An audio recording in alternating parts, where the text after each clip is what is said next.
Good afternoon, everyone. Welcome to Elverum Starmoon in Norway. We are here for race 1 of the FAI Sailplane Grand Prix of Norway. My name is Antoine Ave from the SGP team, and I am with Raymond today. Yes, and I'm from the Norwegian club, Norwegian Sports Federation. So we're very happy to welcome you for a week of racing. It's the first live streaming of the season that we are doing today. So a lot of technical things can happen, but we try to do our best to to set up this for the first time of the season with Christopher working with us in the background. You have the 2D map above our heads, and you have the 3D view, and then we'll switch to a much wider view later on. The start is expected at 12:00 UTC time, which is 2 p.m. local time here in Norway. So it's in about less than 8 minutes. And we have the radio next to us with the announcement from the contest director and the operation manager of the airfield. So we'll be able to hear the start together. So it will be quite nice to follow, Raymond. Very, very good. Very nice day today too. So yeah, we have great expectation for these days. So first day, we have 13 pilots. Among them, 5 Norwegian pilots: Arne Martin Gutler, Jo Inge Bjøro, Cato Gvitne, Rune Ovda, and Erik Brenner. Do you know most of them? I know them. Yeah, I do. Not very well, all of them, and some of them I know. Yeah, very good. They mostly fly the GS3. The pilot from Norway. There is one LS10 for Jo Inge Bjøro. We have GS3 for Cato Gvitne and for Arne Martin Gutler. Ventus 3M for Rune Ovda. And Erik is flying the SG-29E. Then we have one pilot from Czech Republic, Pet Panek, in IGC call sign. Lukas Nidarzik, the winner of the Grand Prix in Varese, in his GS3 FES. First time he's bringing the GS3 FES to the Grand Prix. Maciej Walasek, from Poland in the GS3 RES. He was flying Varese as well. Then we have Michael Pfennig in Sierra in the GS3 18 meters. We have Tilo Aligos and Klaus Kambar from Germany flying both the Ventus 3 and the GS3. And Michael Viden from Sweden in a GG 808. Michael flew in Borås 2002. And then I think the last pilot is Tit Jagomagi from Estonia in the GS1C. And it's the first time we have an Estonian pilot flying a Grand Prix. And it's his first time here as well. So it's going to be a great experience for him. So the start is in about 6 minutes. Maybe you can start to talk about the race of the day, right? Yes. The maximum start altitude is 1700 meters. From now, turns to the right are prohibited in the start area. Pilots must be behind the extended start line in 4 minutes. 4 minutes. Okay, we just heard Arild on the radio announcing that the pilots will start in 5 minutes, and they must be turning left only, no right turns. It's prohibited for safety, and they should get ready to race in a few minutes. Let's talk about the start. He said maximum start altitude is 1,700 meters. Where do we start from? We start from the place called Elverum, which is the National Gliding Center in Norway. Quite nice place to fly from. And they're flying north in one of the main valleys going north-south in the southern part of Norway. And it's very nice to fly up there. You have high mountainous terrain when you come north, and you have flat terrain down here, and it is landable almost all the way up there. The first turning point is a place called Atna, which is in the northern part of that valley. And it's, it can be hard sometimes when you come up there. It's a typical area where you can get problems. And today we have a little special situation because it's coming some maybe coming some rain in from the western part, and it will probably hit up there first. So that's one of the uncertainties in this race today. Okay. To see how fast that rain is coming into our area. Okay. From up now, we fly southeast, not a long leg, just 20 kilometers, and to a place called Åkrestraumen, which is a little. Yes, that's a little stream, a little river. It's quite. You can see it from the air. It's very easily spotted from the air. Okay. And from there we go down to a place called Hovdedalen, which is south in the valley, midway between here and Atna, which was the first and second, the first waypoint. And from there it goes a little bit back up into the next valley. It's jumping over a little forest area and to another place called Nordløset, and from there it's back to Elverum with a little reporting point just 5 kilometers out from the finish line. Okay.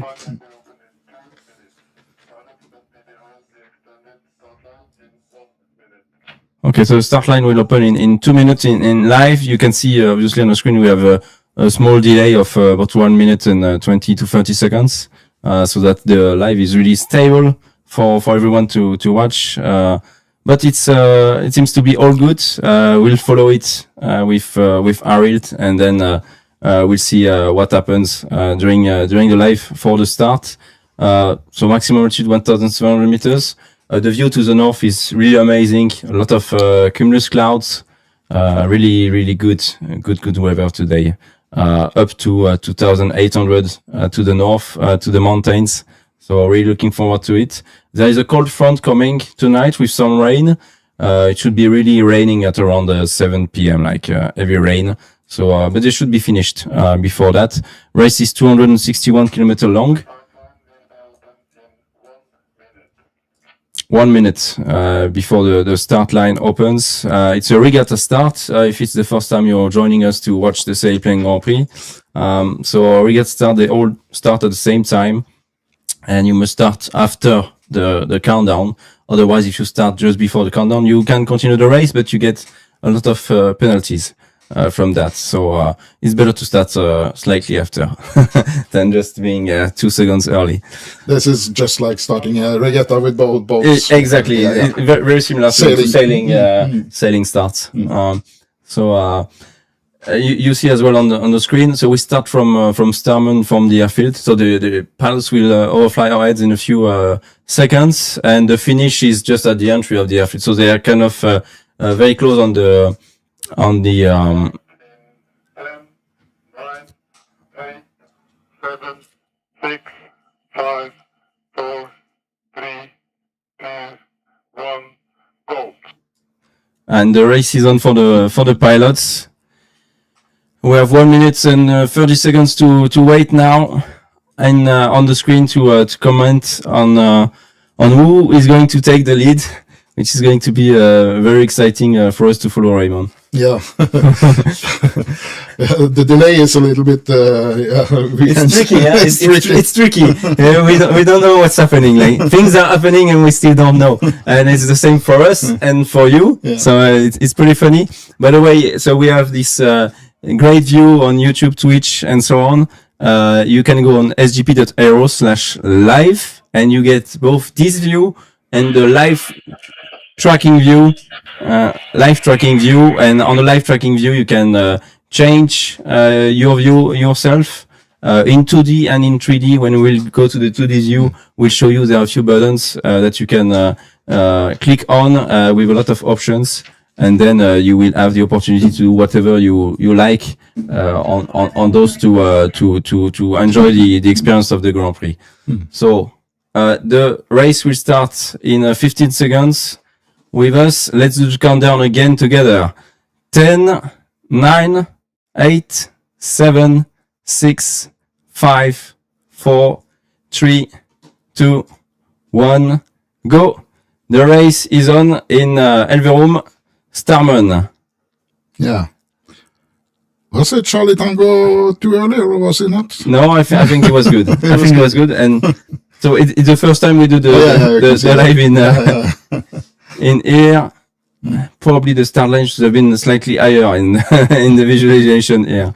It will be corrected tomorrow. It's a good start from Tila Olegos in 3 Victor and in for Charlie Tango Klaus Kambar, so the Germans. Michael Fenning is just behind. We have Lukas Snidarcic flying with Pet Panek in Lima November and IGC. And then 2 Yankee, Mike 1, Echo Lima, Mike Alpha, Lima Alpha are in a row, 5 in a row. Romeo Hotel and 56 are just behind. And we have as well Echo Lima. Here is the group of pilots. The race is on.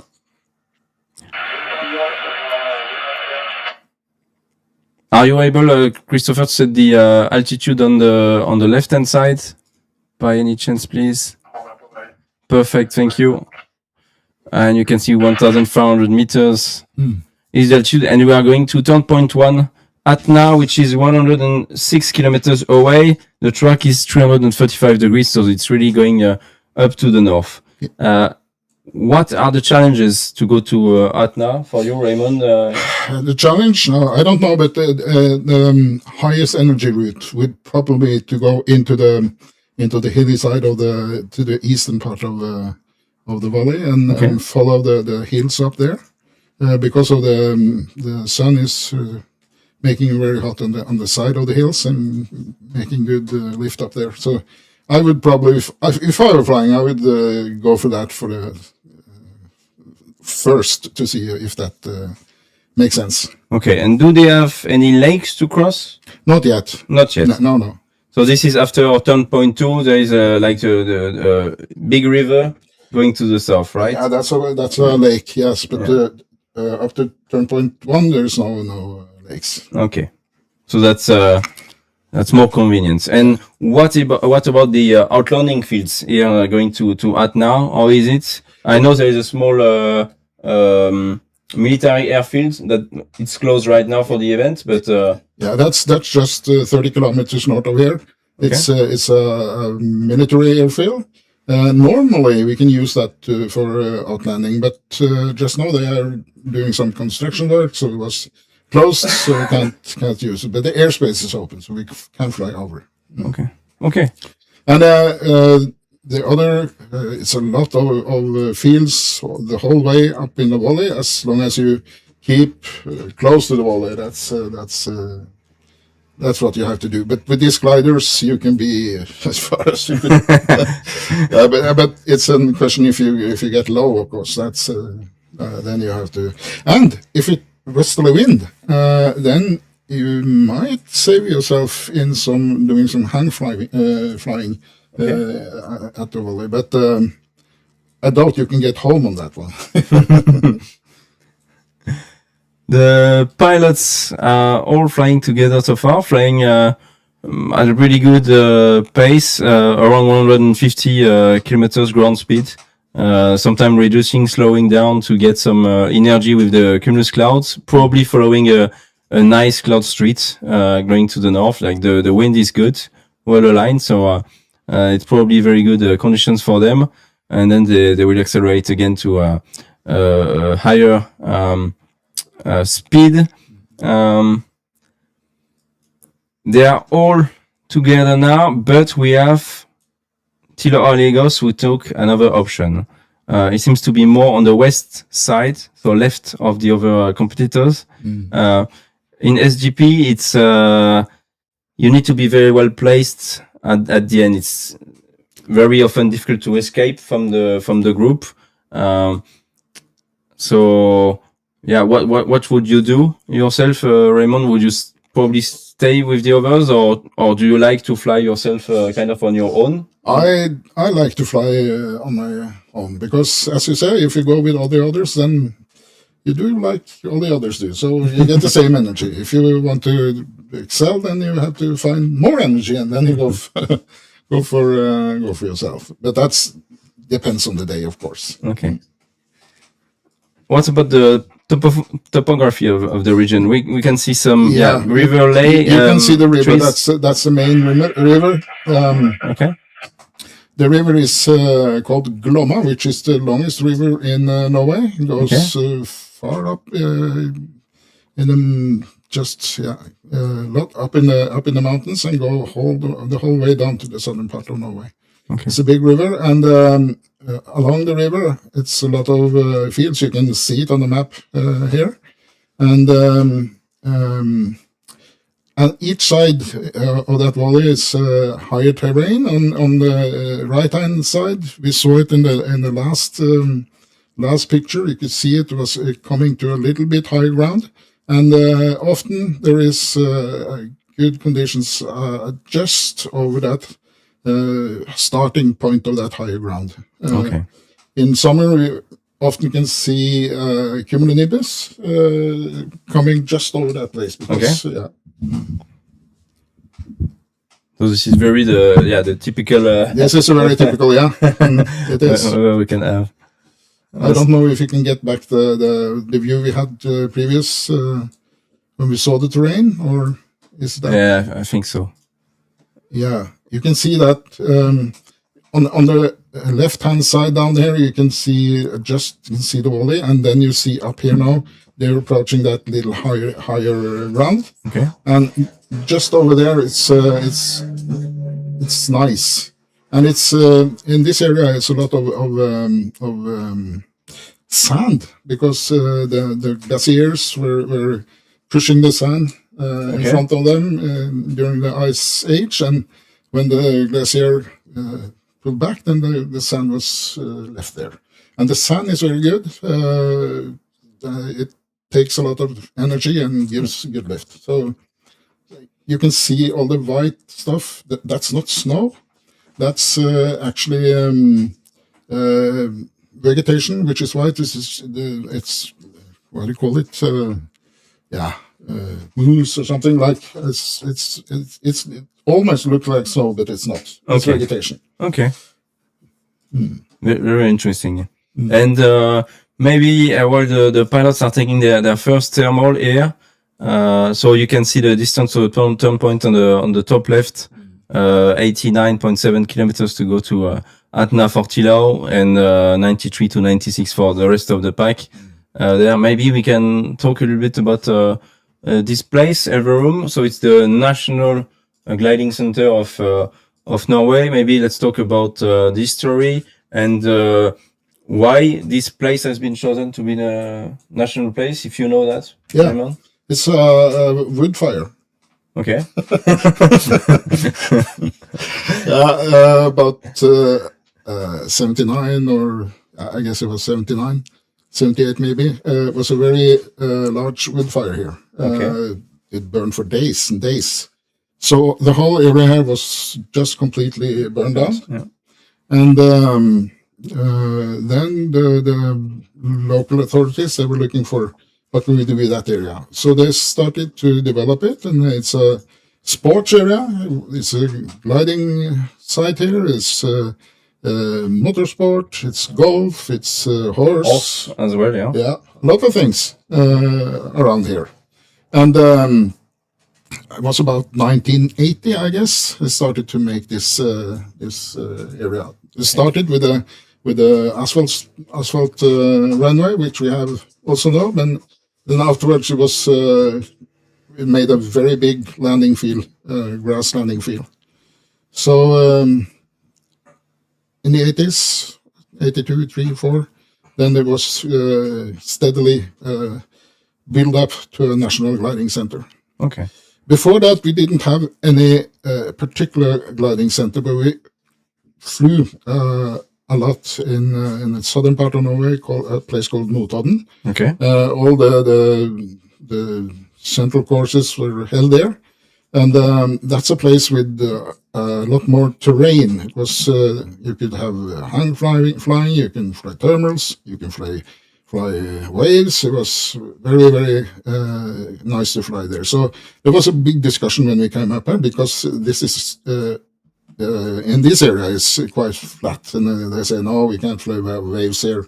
You can only fly terminals, but it seems like you can fly whatever you like. Here, now they're starting to maybe it's starting to find something to turn on, because now they are over that hilly terrain I talked about. Oh yeah. And that's typical. You have a start line over here, and you just push for that first hill to go there to find that it's high energy over that terrain. So I guess normal, anything can happen, but normally.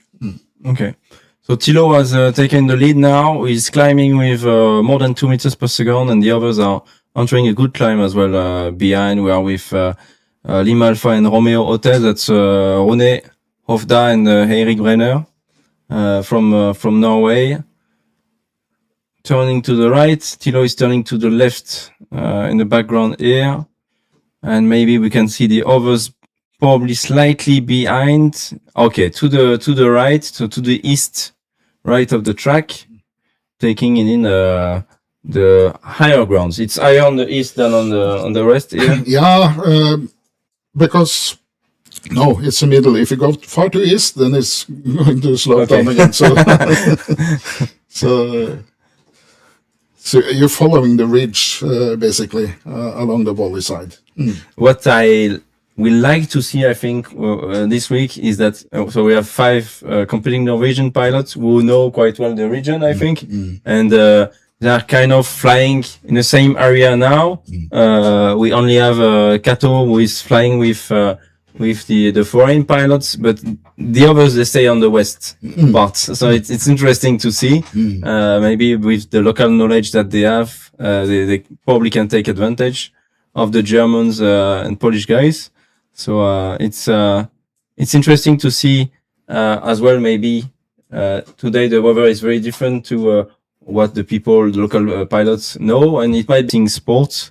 Is that the leader is really changing constantly. It's not, you can lead after 10 kilometers, 100 kilometers, 200 kilometers. And often when you're leading, it's very difficult to keep your place. And in F1, when you lead, you can escape, you can manage your tires, your energy and so on. But in gliding, when you escape and you are alone, it's much more difficult to stay in front. Yeah. So this is very nice for us to tell the story as well. This is a really different sport from other motorsports. We cannot see it here because we don't have the actual weather and clouds here, but I guess they have found their clouds right now. They're following, so it looks like that. Yeah, pretty good cloud street. And those guys, they seem lower on the west side than on the east, like Eco Lima and 56. They seem to be quite high. If we can have maybe the altitude just to compare, if it's not like a fake impression that we have with this angle, with this view. So Thilo 1200, Mike Alpha at 1300, and Michael Eco Lima, they are slightly higher, only 200 meters higher, but still slightly higher. Interesting. I thought they would be slightly higher than that. I'm a bit surprised they are not at 1,600, 700 already. And sorry, there is some noise in the background, but it's an airport here. We are on the airport. We're on the airfield, and people are flying. You know, there are aircraft taking off and landing. So it's a part of the excitement here in Norway. So here you can see the terrain. Yeah, nice. Nice small hills going up and down. Yes. This is not a mountain, it's just hills. Yeah. Yeah. I guess the terrain here is about 400 meters, Okay. 500 meters, I guess. Okay. But you have higher mountains. Oh, yeah. When we go to the northwest, right? Yes. Quite much higher. Yeah. But I don't think they will fly into the mountains now. They're following the Österdalen Valley, Okay. And they have a little short trip over to the next valley, which is Åkreströmmen, and that's just 20 kilometers. And then they go back to that Österdalen, the main valley. Okay. Okay. So looks like still good conditions. Anyway, they continue. Can we see the climb rate here? Or? Yep. The climb rate will come. Well, we have the information for specific pilots. Otherwise, that we are following bottom left, and then some info. So Katok-Vine at about 3 meters, but I think he's leaving. No, still turning left. This is uncompensated vario. Very slowly compensated. Yeah. Let's say. So you need to wait a few seconds to see if it's really stable or not. But we still have some infos. But you see Kato and Peter at the top there, they are climbing quite good now. Yeah. And normal, it's not unusual to have 5 meters per second in the terminal. That's quite normal. Okay. So yeah, it's a pretty good day. I think you just need to reach the very good conditions to the north. So here it was maximum 1,800, 900 meters around the airfield, but it was already quite good. Like when we looked outside, really good. But to the north, 2,600, 2,700 meters, and the maximum altitude, let's say, is about 2,000. Flight level 95, which is 2,900 meters roughly for the area, and they just have two small part of the race where they can climb at flight level 115 and flight level 135, which is much higher, 3,500 meters. So they will have the opportunity to climb to very high altitudes if they find the right thermals. So very interesting. Thank you for the view. I love this view, the close up on the thermals with Kato. So Kato is flying a GS3 RES. Yes, I think. Do you know him? I know him, but he's from the western part of Norway. Okay. So I don't know him too well. Isn't that right, Chris? Yes. Mm-hmm. Okay. But he's been flying a lot of competition. Yes, he's a seasoned pilot. Yes. Yeah.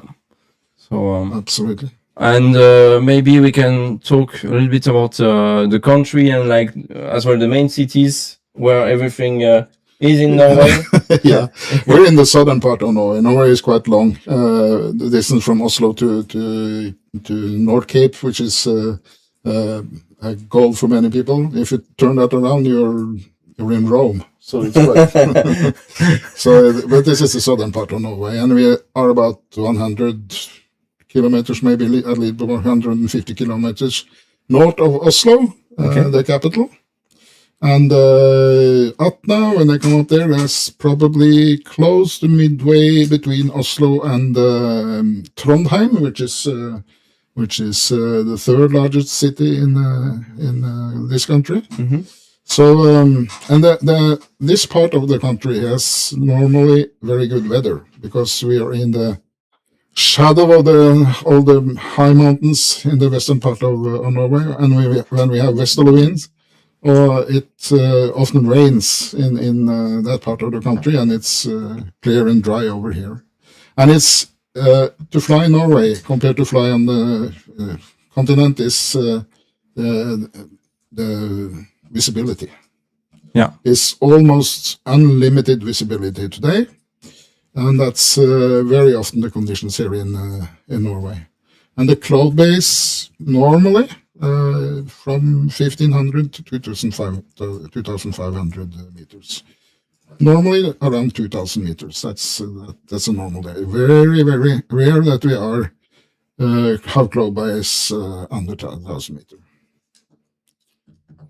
Okay. Thank you. Yeah. Where are we now? Can we see that?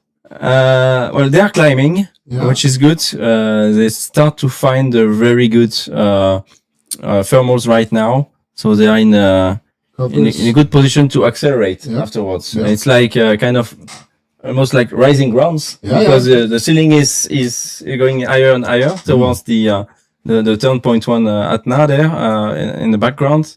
And yeah, we'll play in this area, which is very good. 10.1, 2, 3, and 4. You see, it's very, very close from where we are now with very high ceiling. So we expect really a fast race, and with the final glide in the end, it will accelerate even more. So it's really with those 18-meter class gliders, it's just really fast racing. I got a little confused about the angle. I think that we're looking south now because we had a volley on. No. So we have always the north. Yeah, okay. To the top of the screen, you can see. So we are looking to the northwest right now. Yeah, that's right. Yeah. Like this. That's good. On the map.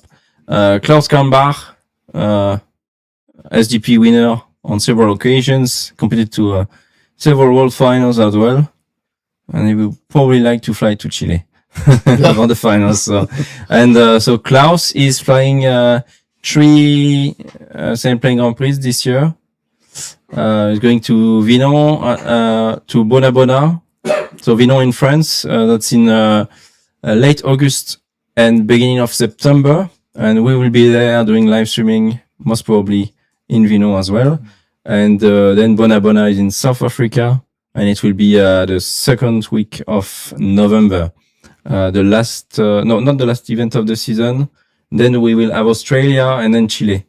So Australia, I think, is the last event this season. So Klaus going to 3 Sailplane Grand Prix, and he will organize one of the Sailplane Grand Prix, the Sailplane Grand Prix of Germany in Frauenberg, in his club, because he's been doing so many Grand Prix in the past few years. He was like, okay, I'm going to get involved as well and try to organize it in my club. It's going to be fun. So he's not going to race during this one.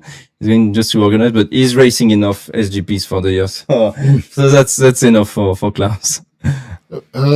Is there anyone going on all the events? No one is ever going to. No, because they are, So we have 11 events. You go to our website, sgp.iro, and you will find all the events that we have worldwide, and you can follow us and have a look. If it's close to your, to where you live, you can have a look and go there. So 11 events plus the world finals, so 12 events in 2 years. It's 6 to 7 events per year, basically. So some pilots try to go to 3 or 4 SGP per year, but it's not easy to access all Grand Prix as well with the ranking list and so on. So, and as well, if you qualify, sometimes you want to let the others fly a Grand Prix. If you already qualified to the final, so it really depends. Let's continue with Katok Vinay, flying at more than 200 kilometers now. He's flown more than 30 kilometers. Distance left to the finish line 229. Average speed is only 82, let's say for now, but that's because they climb to 2,000 meters and even more, and they will accelerate drastically, I think, with the weather conditions that they are about to meet. There is a card front coming out later today, but it should not affect the race. I guess it will be finished before that race. But probably they can see the clouds coming, so the higher clouds could come a little in front of that and shadow, make some shadow, but I don't think so. This morning it was actually a lot of high clouds, but the sun burned it before the day started. So, yeah, exactly. Like the effect of the sun on the atmosphere, on the weather is amazing to watch when you know a little bit about reading the sky and what's going on. It's fabulous, and you always wonder why we don't learn this at school. Everyone should, like, we live on Earth. You see the sky every day, and no one is looking at it, and no one understands the energy that we have in the sky and how it's changing and all of that. So it's really a shame, and it would be nice to have it at school. And people, I talk a lot about weather with ordinary people, not pilots, but other people, and they are over here. Oh, yeah, I explain what's happening. You can see this and this happening, and how do you know all this? Because I'm a pilot, so Just go gliding. Go gliding. Just go gliding. I mean, it's very convenient to have that knowledge. I do a lot of sailing too, normal sailing with boats. Yeah. And the knowledge is very, very usable when you do that too. So, Okay. so yeah. Where do you do that sailing? Why? Where do you do sailing? In the coastal area. So to the west part of Norway. Down to Denmark and around. Yeah. That's awesome. So I used to sail a lot of sport sailing regatta in my younger days, but now I don't. I do mostly touring sailing, but it's fun. And the same is much of the same to conserve energy and find energy and make that to a distance. So Race. race, yes. 2 boats on the fjord is a race. Like two pilots in the air is also a race. Exactly. And we have our winner of the Grand Prix in Varese leading now, Lukáš Nidarzic from Slovenia, with his GS3 FES. The FES, the front electric sustainer, which is a small electric engine that you have in front of the glider that you can use as a last resort. Instead of landing out in the field, you use it to come back home safely. So it's really a very nice safety tool that's been there for quite a lot of years, at least since 2010, I think so. For people that is planning to follow this race over several years, maybe see we have made a little presentation of that. That's his System. Yeah, system. So keep watching. Yeah, and we can probably talk about it as well in the upcoming days. We can have an interview with Luca, maybe as well, explaining his system. I had Luca explaining it. Yeah, so it's good. You need to stay focused and stay with us for the coming days. Today is a very, very good day, honestly, for racing in Norway. Tomorrow and the next day should be as well great. And then we'll have some rain passing by, but we should have windows to fly and race. So might not be 300 kilometers every day, but we should be able to race throughout the week. Fingers crossed, but looks like we're gonna have a great race week. So Luca and Ted, 59 kilometers distance to turn point. We have Michael Fenning with us, flying 165 kilometers per hour, 1,700 meters. Average speed already close to 100 kilometers now. So it's getting better and better as we are flying towards the turn point 1 at now. It's the longest. It's about 100 kilometers from here to Atna, and they're just a little farther than half the distance now. Okay. We see a river here with some hills on the left and right. Locally, is it like east or west of this river, or? No, it depends a lot of the wind. Yeah, a little bit wind and then the sun and stuff like that. Because on the western side you have most sun. Because it faces the sun for the most part. But both sides is good. I think they are now. I have to try to orient myself. Always back good. To the north. Yeah, back to the north. Yes. Now they're flying mostly on the western side of the valley. Okay. It looks good. It looks very good. 2,000 meters here, flying high. And flying fast later on for almost 4 meters. Yeah, 4 meters. It's a pretty good one. Tilo Aligos is joining probably. Klaus Kambar as well. Right here, pulling up. Klaus 8.5. You can see he's pulled up. Now going down, and he will pull up again and turn to the right. If the ceiling is high enough, he's already at 2200. So if there is more than 2200, he will turn. So let's see that. And it seems to be a very solid one, so we probably expect them to take the maximum of energy here if they can. Yeah. And now with this one, we'll be able to say, okay, the ceiling for today in this area is probably around 2,500 meters or whatever. We'll see in a few minutes. But yeah, it's we have a good group here flying together and climbing well, so it's cool. You should try to find some web cameras around here and Yeah. watch the sky. Usually we try to have this on the stream as well. We'll try to find that for the upcoming days. Some webcams. So just on YouTube with Stein Pedersen saying happy flying, yippee. Thanks. If you have questions on the live, please feel free to ask them. We are here with Raymond to answer your questions. So feel free. This is again race 1. A small recap of where we are now. We started to race. No, they're starting to Yeah, starting to race now. So they left at 2,300 meters, maybe 200, 300 meters, Michael and Ted. And for the others behind 2,300. Yeah, so Klaus didn't take much more. He took more, but he accelerated quite well. So 2,400, I think, was the ceiling. Pet Panek is at 2,300. Yeah, so it's the first race. We're gonna race for the week. And the first leg, as we said, is 106 kilometers to Atna. The race is 261 kilometers long. And we have pretty good weather conditions. They are kind of all flying together, the 13 pilots, with Thilo Aligaus leading right in front of us, going to Atna at a good altitude. So far so good in the race, in the Grand Prix.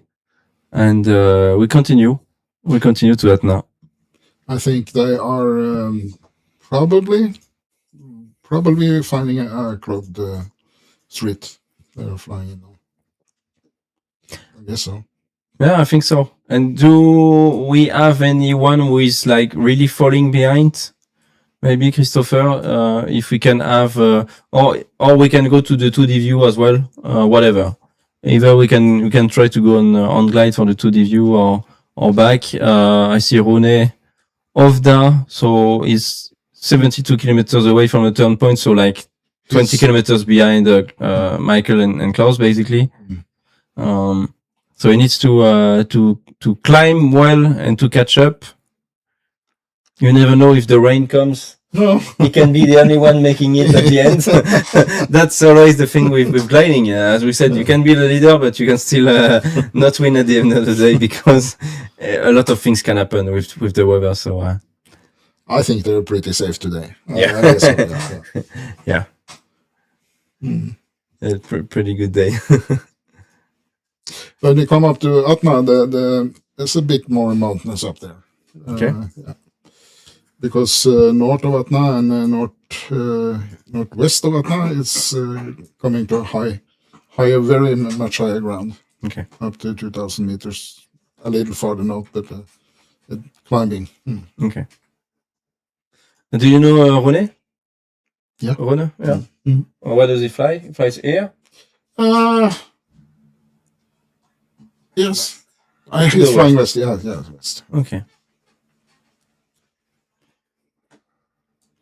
We have Chris sitting behind and doing all the stuff. All the stuff. In the live streaming, it's hard work to make everything work, especially on the first day. So they've been preparing the event for weeks, and I just arrived yesterday in the afternoon, and we had a lot of things to plan, to schedule before the start of the race. The first day is always a lot of commitment for everyone, and they had a good rehearsal yesterday with the practice day for the pilots as well. We talked with Michael Widen from Sweden, who is in 12th position right now.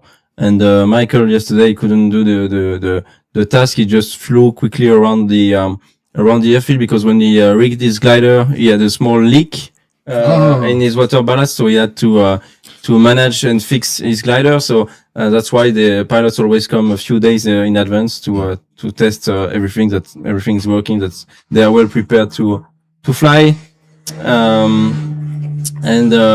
So for organizers, for pilots, always a good rehearsal to have practice days. And the first day, it's there, it starts. Everyone is happy, but still obviously a lot of work to do and things to confirm. And especially when it's the first one, when we do something new, at least for one of the organizers, it's a lot of work. So it's the first live streaming in Norway, first of the season, and we can do a live streaming because there is a huge team here, a very good team. We had one Grand Prix already in 2024. It's only the second Grand Prix in Norway, and it worked very, very well in 24. So I was like, okay, what can we do more in 26? Okay, we're gonna do social media. We're gonna organize it again, try to do it our best, and do live streaming. So that was the plan for Norway. So here we are, and we're gonna follow the racing throughout. If you see the list on the left hand side there, yeah, some of the names are grayed out. What is that? Yes. Okay, so when the name is grayed out like this, it means that there is a lack of coverage of the tracking of the tracker system. You see, TET is just reappeared and is back up. So you can have the tracking losing just the signal, the signal for a few seconds maximum, a few minutes, like 1-2 minutes maximum. And when it picks up the signal again, it's often in a very high mountain area or very far away from one of our signal receivers. Receivers that you get those, but it comes back quite quickly usually. Or it happens as well, for example, in the Alps when you are very low in a valley and you cannot get any receiver, so you need to wait until the pilot has climbed out, and sometimes it takes 10 minutes, 15 minutes until the pilot is high up again, because it's like not planned, not scheduled that this pilot was solo in the area. So that happens. One of the guys here yesterday, I guess, was out with a new receiver, tried to mount it on a cabin. Christopher, if it's not too much to ask, can we try to get the 2D view working, and this way we can explain before reaching turn point 1 how to use the 2D view on your own, because then after the turn point 1 it will accelerate to turn point 2. We'll still fly in the same area, but this is as you can see the task that we have. So this is on glide. So if you go to sgp.io/live, you will find both the YouTube video that you're watching here, and you will find just below this window, which is the 2D view tracking system. You see all the gliders in live. There is a cursor at the bottom, and you can see that we started the race 40 minutes ago. Okay, and you can move it back. For example, if you missed the start, play again in real time or accelerate the race. So you can really view if you missed anything, and the options that took the pilot. So it's really designed so that you can move around and do whatever you want with it. This is orientated to the north right now, but you can change it. You have the pilots on the right, and it's auto-selected to the best value. So now you can see kilometers per hour on the right with Michael 108 kilometers per hour with Kato, and for Rune 65 kilometers. They select either speed, distance, or height, depending on what the system thinks is the most interesting. You can see again 261 kilometers for the task that we are, SGP Star 1, the date, and then maybe Christopher, you can click on each icon to show what it does, if possible, on the screen. The first one, I think, is the how do you call this? Bull?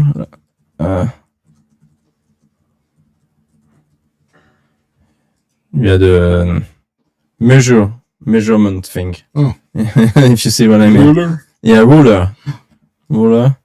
I'm gonna try with you as well in live on my computer that I have next to me.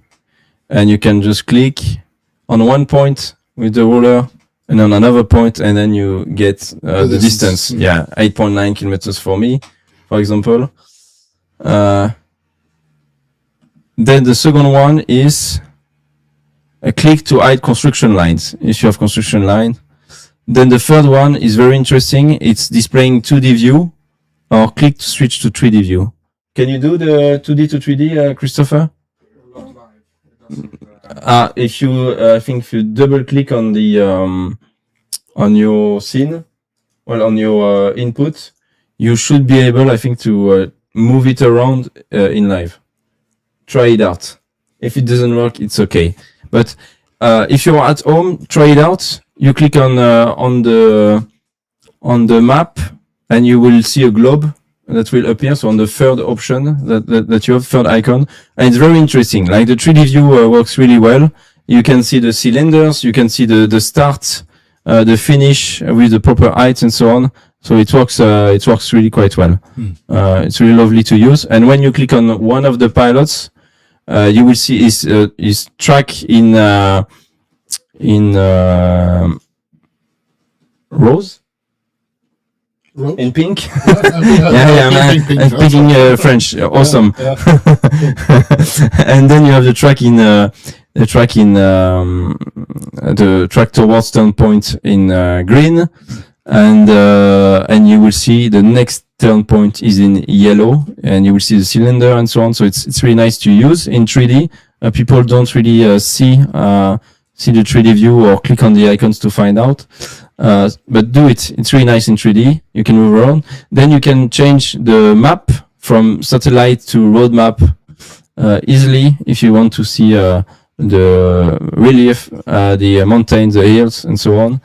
Then the fifth icon is follow orientation is currently task track up, and we can change to manual and just move around the direction. But what is interesting to see now, they crossed over to the western side of the valley just after Rena, the first hill I mentioned.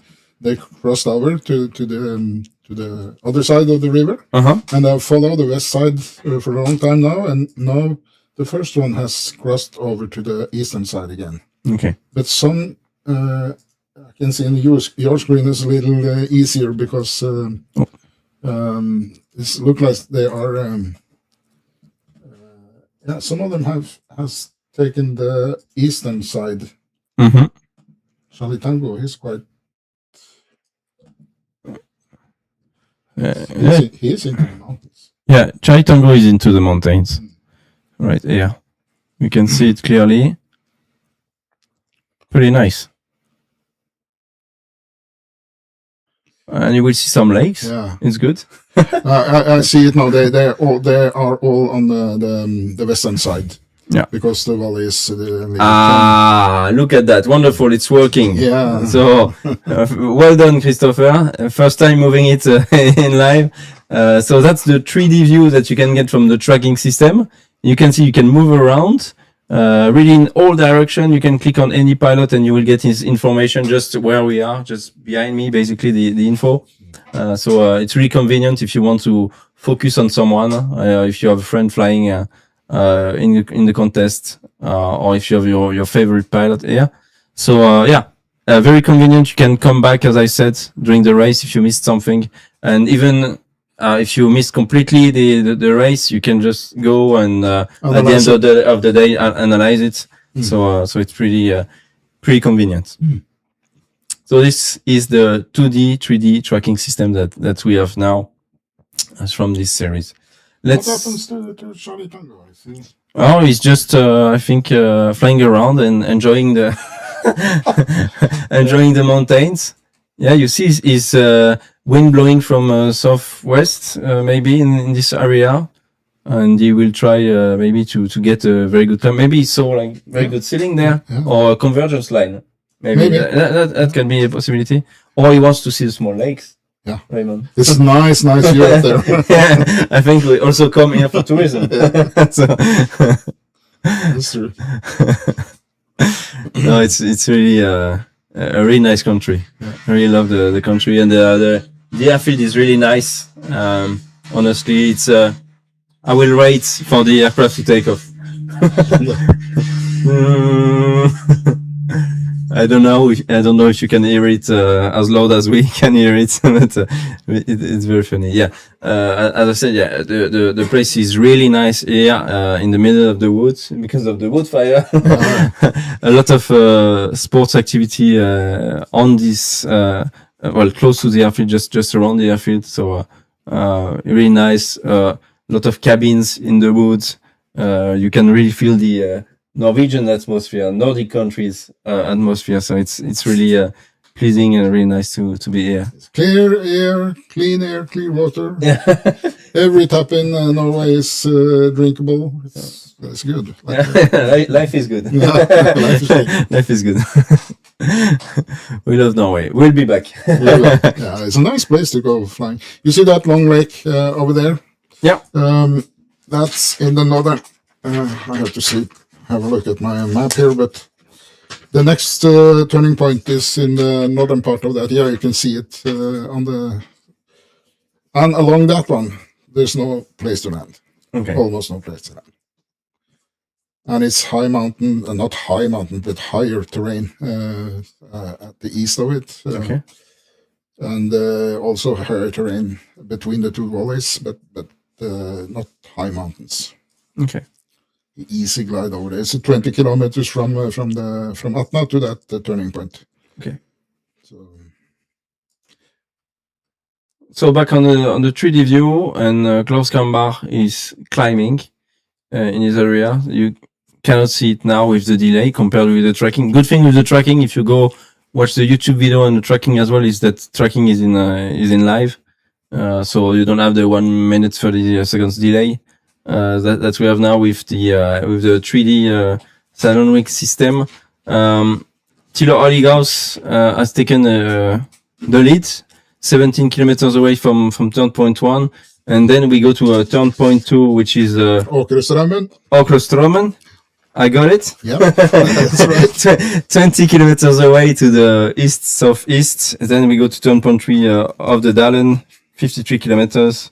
Then slightly to the north, to northern Lozet, 22 kilometers. And then to the reporting point Ernest, 54 kilometers. And 5 kilometers between the reporting point and the finish line. So when they head back to the south, it's almost a straight line to the finish. You just need to do one small zigzag. Zigzag to come back, just to increase the task length. But yeah, it's pretty nice. And don't have countless times I've been landing out up at Atna. Okay, it's can be a little tricky. Little tricky. Today is no problem. I like the view, Christopher, that we had. Either we stay here, or I don't know if you can move the view that we had around to have a look at the mountains that were on the west side, just to see and to show again to the viewers the topography of Norway.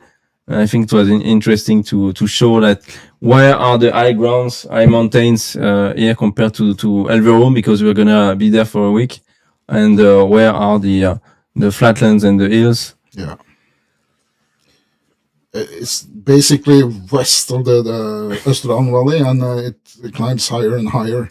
When you come to Atna, it's starting to get mountainous. Okay, but mostly forests there too. But you're entering an area with higher mountains. Okay. So that looks like this, with some lakes and rocks, high grounds forest. Yep. And I think you don't have this in other parts of Europe.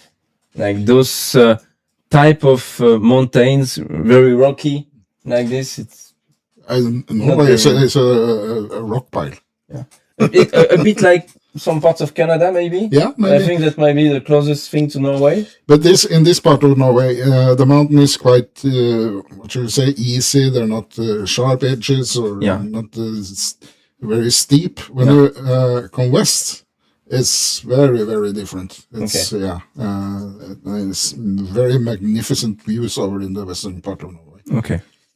So most of the Norwegian pilots flying here today is from the western part of Norway. They fly over there, and I don't know. It's there's a long way between every place you can do the outlanding. So you have to in this area you have to plan the outlanding very easy, very In advance. In advance. Yeah, wow. Yeah. Okay. And do they have a club, like for example in Bergen? Yeah. Yeah, they have a Close to club? Bergen, just south of Bergen, 30 kilometers south of Bergen. Wow. It's a quite active gliding club. Cool.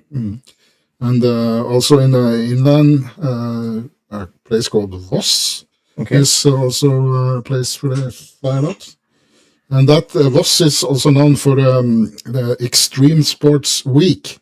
So they have a week a year where all the extreme sports meet and have do their things. I don't know if gliding is into that, but parachuting and stuff like that. Okay. Oh wow. Oh wow. Klaus Tilo Oligos is climbing well. Yeah, 6. 6 point looks like it's very stable. Yeah. But that's I'm going to take a picture of the screen. 7 meters. What is this? Oh, 7. I don't know who's got. So we have some onboard cameras. You'll see some footage tonight on our social media. Arne Martin should have one of the cameras, and maybe Tilo has the other one. I don't know. I need to ask the team who was on the grid, who placed cameras. What?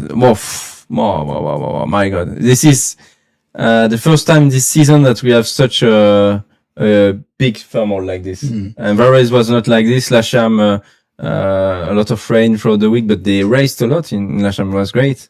Weak weather. This is absolutely fantastic. Like more than 5 stable, 6 up to 7 meters per second is just enjoying in the glider. So the sensation must be awesome. But I'm not surprised. It could be very easily that conditions in the. But that's because they're flying over high ground now. Yeah. And it's rocky, and the sun is doing its job on the rocks, and then you have the high temperature, and that's good. I'm starting to be a little bit jealous now. Yeah. Me too. Oh la la la la. I can imagine the sun from the. I hope he's gonna take a picture of the climb. And if we got the camera from Tilau or a picture that he could for during this climb, we'll share it tonight for sure. It will be super interesting to watch. Yeah, and probably the smile on his face, most probably. And he's pushing now. When you see the -5 meters, it means he's accelerating. So maybe you can click on him, stick in the panel, Christopher, on Tree Victor to follow his small card on the bottom left. Thank you, and we will follow his way to the turn point because he's approaching with Klaus Kamba as well, the turn point. And Katok Vini is in a very good position as well. Yeah, he is. So looks pretty I good. don't think he had that very strong thermal. No, I don't think so. And he came from another. Same for Klaus. Klaus is much lower, most probably. Let's have a look behind that Pet Panek for just a second before we go back to the turn point for turning, because I see that Peter is at 2,400 meters and he's the highest pilot here. So well done to Pet. When I see that place, exactly that place, many years ago, I flew the Norwegian Nationals. Okay. And I won that year, and it was at exactly that point. Yeah? That did the trick. Awesome.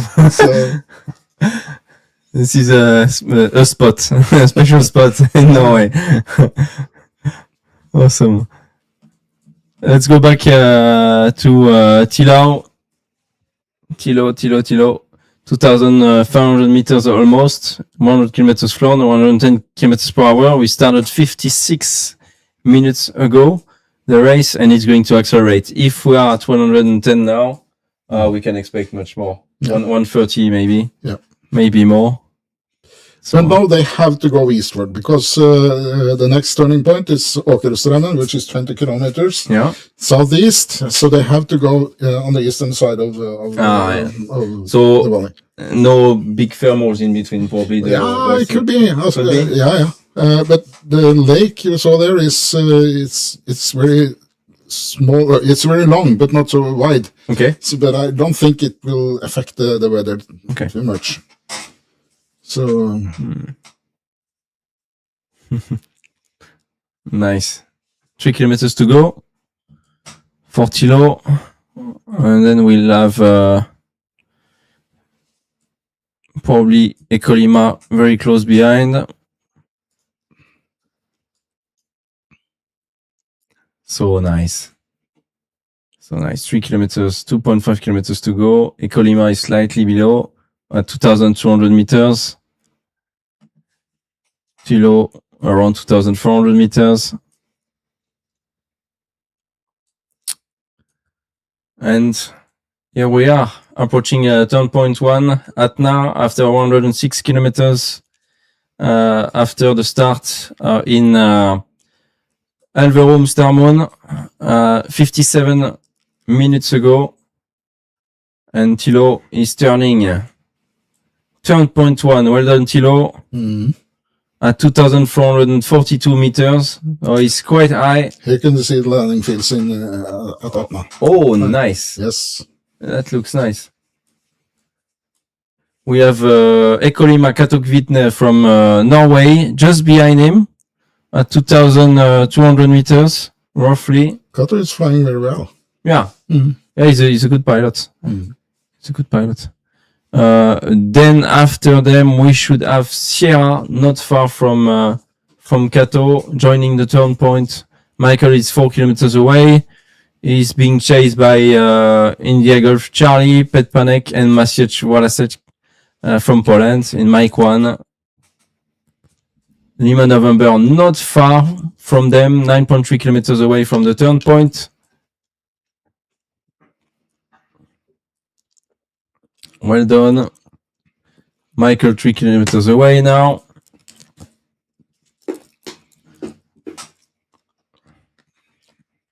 It looks... It's a heat wave in Norway too. It's heat wave in Europe, and it's also pretty warm. Yeah. Not as warm as No, in France, but no. pretty warm. No, but Yeah. It's like 30 degrees is very warm now in Norway.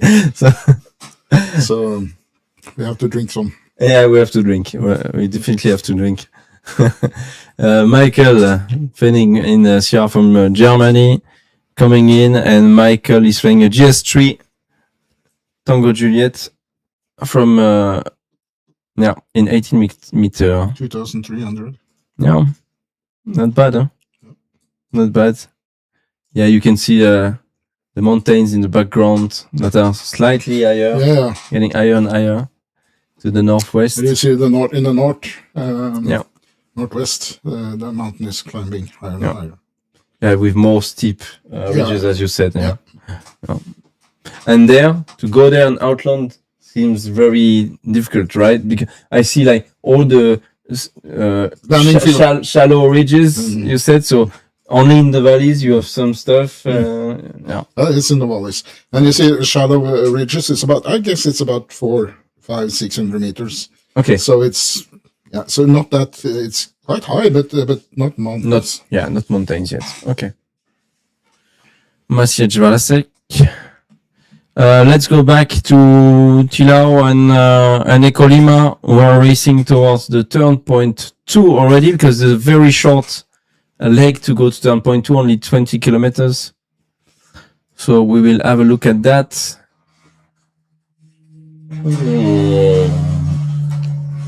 He's on his way. And then there you can see the long lake I spoke about. And in the northern part of that lake, it's a little stream and little river. Okay. And that's the stream. Strømmen in Norwegian, that's a stream.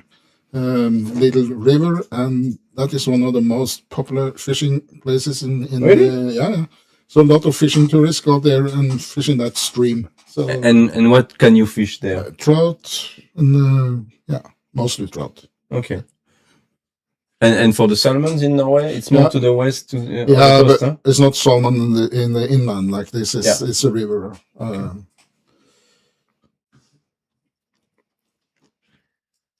Awesome. And I do a lot of hunting around there too. Oh yeah. So nice place. Yeah. Can we go fishing close to the airfield here? Yeah. Yes.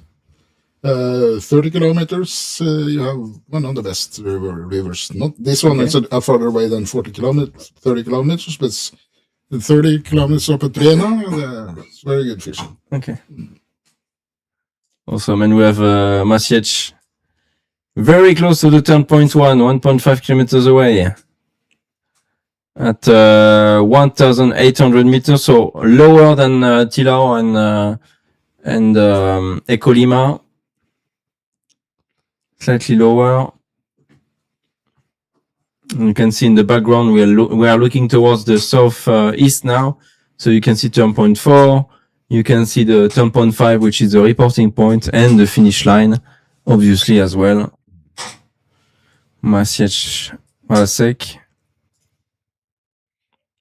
103 kilometers per hour for him, so 6-7 kilometers less average. You see it's sparse. Okay, too late. But you see it's sparse with the outlanding fields, but there are outlanding fields. Okay. A lot of rocks and forest. Yeah. But here along area. that fjord, it's no place to land. Okay. Almost no place.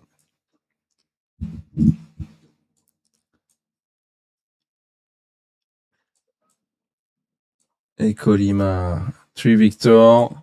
3 Victor is Slightly higher.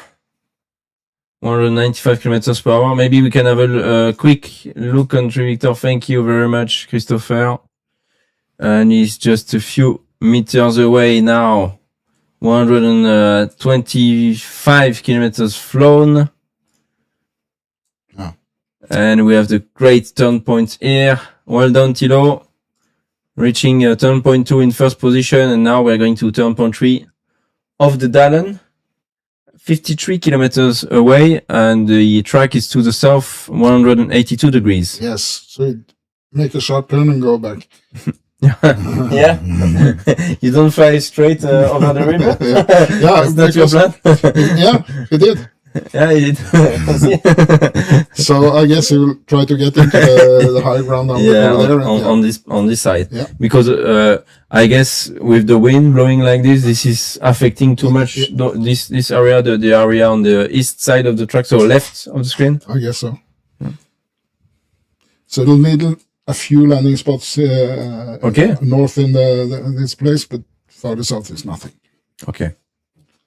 So you need to have the altitude and so on to do that. And the thing that we increasingly see in SGP as well is that a lot of pilots come with sustainers. Yeah. So it's supposedly more safer to have a sustainer to avoid outlanding and so on. But back in the day, we didn't have the sustainer, so we had to land. Exactly. Yeah. But you can see that stream beneath the turning point. You see that on the river? Yeah. That's the stream I talk about. Fishing place. So this is a tourist tour as well as a race.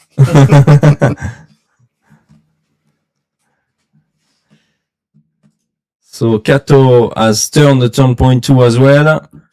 And behind, the leaders are being chased by Pet Panek in IGC and Michael Fenning in Sierra. They're very close to each other. They're probably helping each other as well to try to catch up the leaders. They're in a very good position. Very, very good position. I'm very happy to see Tet Yagomagi as well, because he's flying quite high. He's able to stay with the main pack so far. That is slightly behind, but he's flying safely. safely and high, so it's quite cool. I think if they can manage to have that height at the third turning point, Yeah, then it should they're- be in final glide. Yeah. Okay, that's going to be interesting.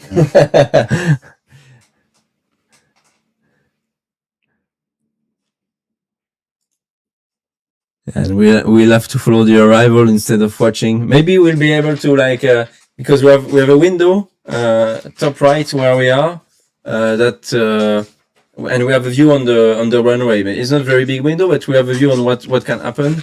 So maybe we'll kind of have a look during the and try to not the contest numbers. It will be quite fun. He's on the second. Oh, which one is this? It's Sierra turning right now the turn point 2 with IGC, who was just in front of him. Pet Panic. Very well done. 84 kilometers average only for Michael. I'm surprised. Yeah. I think the software didn't catch the first turn point. Most probably. Either he missed it and he doesn't know, or the software didn't catch. Can you go to Pet Panic maybe so that we have an updated average speed with IGC? Let's have a look in a few seconds. Oh no, 82. No, that's not possible. Probably a problem in the. Can you go to Tilo Oligos so that we see the average speed? If any, I'm just checking the messages to check. No, yeah, 122. So yeah, there is a problem for the others because I don't think there is so much difference between those. Let me cross check with the tracking system. I got Tilo with 122 here in live, and for the others, Petr 116 for Pet Panic. So indeed, the problem is the software. 116 as well for Katok Vidne.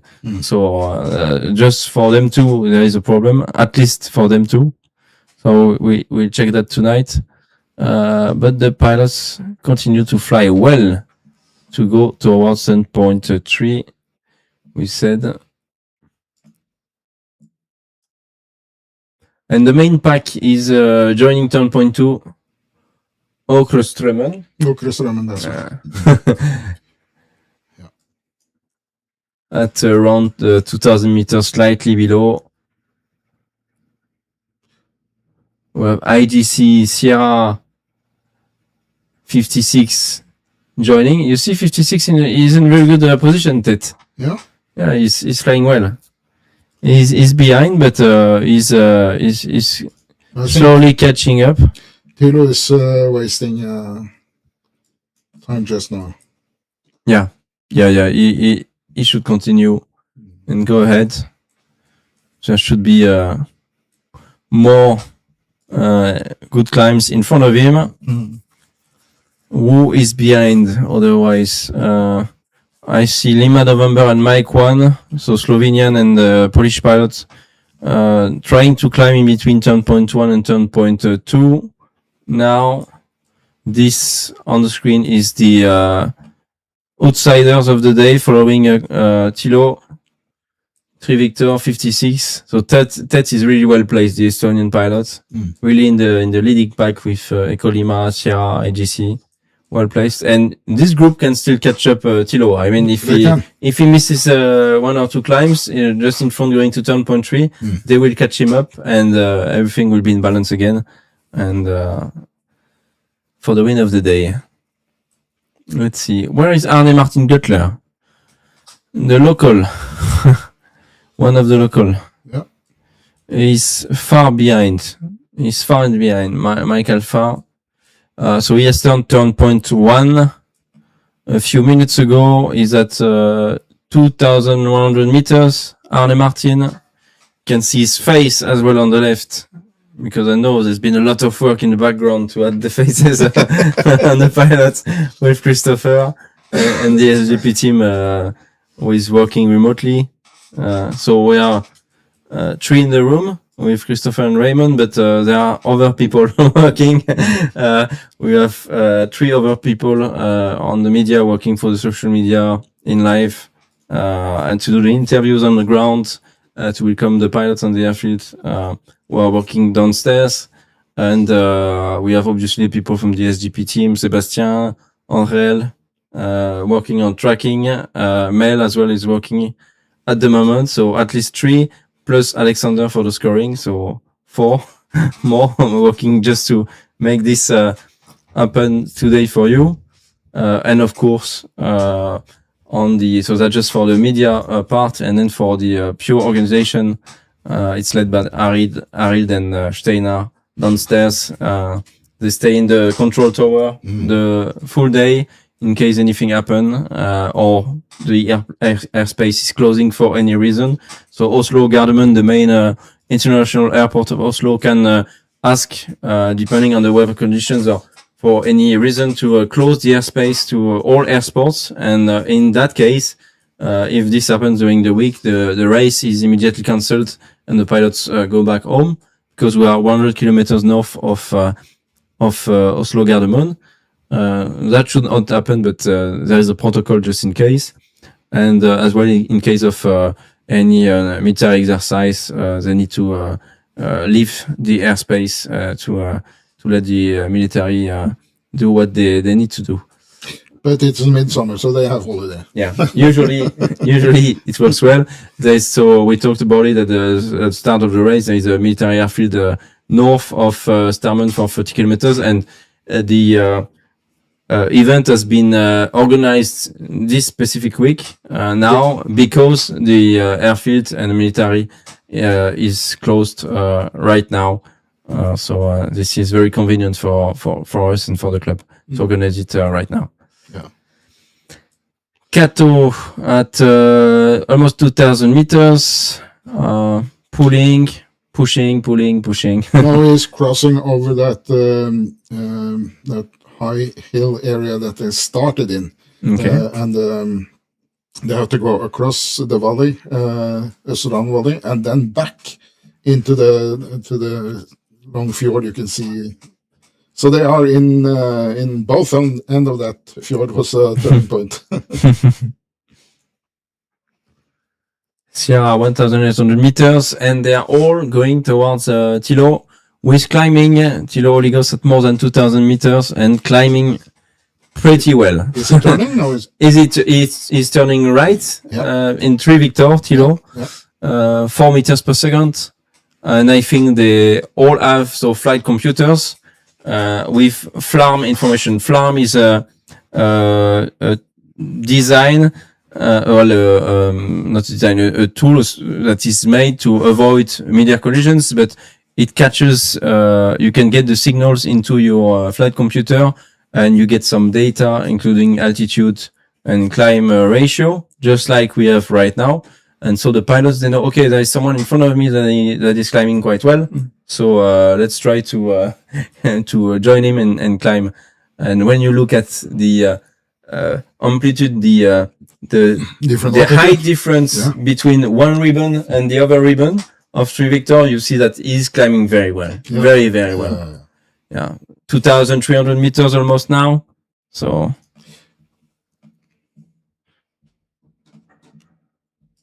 This pack is climbing. And he's joined by Ted, Ecolima, India, Golf Charlie, Sierra. So it goes fast.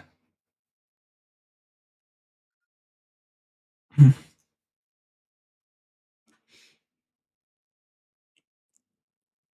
2,350 meters for Tilo. The maximum altitude here was 2,900 roughly with flight level 95. Yes, I think. So it might be. Do you think it can be the last climb of the day? Because then we need to go to off the Laden, 143 kilometers. That's a bit far away, right? Yeah. We still need some more climbs. Still need some more. Yeah, but with this average speed, can be 130 without any problem, I guess. It's good. It's good. Thilo, 35 kilometers away from the next turn point 3. So Thilo, if you don't know and it's the first time you're watching us, or if you started gliding recently, he's flown quite a lot of Grand Prix, won quite a lot of Grand Prix as well, competed to several world final, and he's the CEO of Champf, which is one of the biggest manufacturer in the gliding world.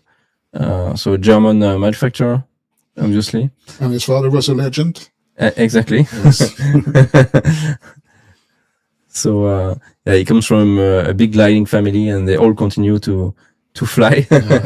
And yeah, his son is there, Felix, with us, helping him on the ground and in case of retrieve or whatever. So it's really nice to always have part of the family coming to the Grand Prix and supporting the format as well.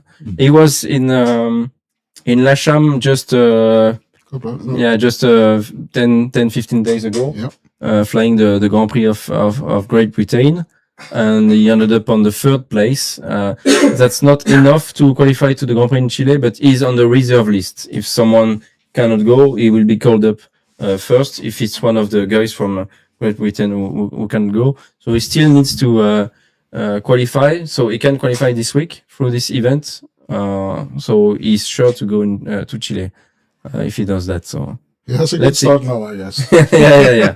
It's a pretty solid start. So distance to goal 112 kilometers for Thilo, 116 kph, good altitude, and good ground speed. So we are looking at the south now, and the airfield is to the southeast, just slightly on the left, just behind the distance to goal table that you see. We see the start and finish line right there. You can see the Österdalen to the right here. They have to cross over. Okay. And this ridge going down from here down here where we live, it's where we are. That's the terrain. You can see it's dry, and it's rocky and very good climbing conditions normally. Okay. How much is it they have? You can see that. 2 meters, 1.5 for Michael. Let's wait a few seconds to see 1.6 for Ecolima. Tet at more than 2. That's probably around 2 meters, but that seems not very good compared to what Thilo had.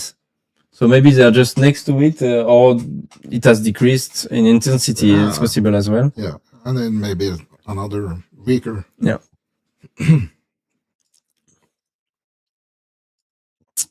108 kilometers for Thilo. So for sure less than 1 hour for him to complete the task. We started 1 hour and 19 minutes ago, the race. And I think in 45 minutes, they should be very close to the airfield. I'm going to take a top with my chronometer now, just to check if I'm correct. 45 minutes. Let's to check. We will see. It's a bet. And then they go. Okay. No more time to waste here. Oh, look at that. That's a nice view of Norway. Really, like the pure nature of the country, and as well. Something that is very funny is that we have the midnight sun here. The sun is not really setting in the evening, and yeah, it's pretty nice to still see some light during the night. It's pretty fun. It's close to midnight sun, but if you go a little bit farther north of Trondheim, then you will never see the sun go down. Yeah, and it's all hours. You must watch your watch. Yeah. To make sure at which time you need to go to bed. Otherwise, you're just gonna miss it. And you can wait until the winter before you sleep, because then it's dark all the day. So exactly. Wow, a lot of comments on YouTube. Sorry, guys, I haven't been looking at it for a long time. Always the forecast for the upcoming week. So today is maybe the best day of the week, but at least one of the best days. So they are really enjoying it right now. We told them this morning to really enjoy. Tomorrow and the next day are also quite good. And then there will be some rain showers coming in. So there is a cold front already coming tonight. So some rain coming tonight, but it will be good for the upcoming days. Raining for the week, but we expect to have windows of flying just like in Lasham. Might be 1 or 2 days cancelled. We will see. It really depends on the weather. It changes a lot from what the local people say here. From 1 hour to the other, it can change drastically, and you can really have a race very quickly. So we'll see how it goes. We are very optimistic though.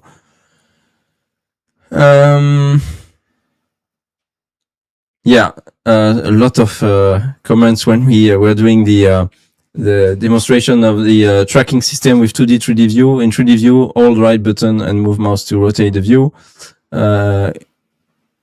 Question from our YouTube manager. Guess who is going to win the first race? And tell in the chat, Thilo 3 Victor. The answer is up there for Thilo. What else do we have? From Thermal Wave, I like the LD remaining in the tracker, combined with distance to go to judge a bit more intuitively the energy states, as the LD corresponds to a cruise speed in still air. So LD is glide ratio. I don't know if you're very good to explain what glide ratio is. Yeah, it's how long distance you can fly if you're 100 meters high. For how long distance will you glide then? 1,000 meters is glide ratio. This planes have around 60, I guess. Yeah, at least 55. Yeah. For each meter altitude, you can glide 65 meters, and then you can do the math. So in 100 meters, you can glide 6.5 kilometers. That's not too bad, huh? Is it correct that only the winner of the competition will qualify for the world final because of the total number of participants? Yes. So we have 13 pilots, and you need to be 16 competing pilots to have at least 2. The rules have changed this year, and I think before it was 14. And we unfortunately we only are 13 there because for several reasons. Main one is you see there is only Michael Whedon from Sweden, and the Swedish Air Sports Federation. They have been forced to move their national championship from a few weeks ago or a few weeks after to this week. So you have 2 contests at the same time in the Nordic countries right now. Let's continue. What do we have in front? We have Ulsjön, which is a long lake. Okay. Yeah. And the turning point. The turning point at in the middle, that's the first they're going to know, and then they go back to the end of that lake. So that's not the first. The first one is not at the end of the lake. They have to go back. So zigzag to make it a little zigzag. Zigzag from support 3 to turn point 4 and then reporting point. Yeah. Mm-hmm.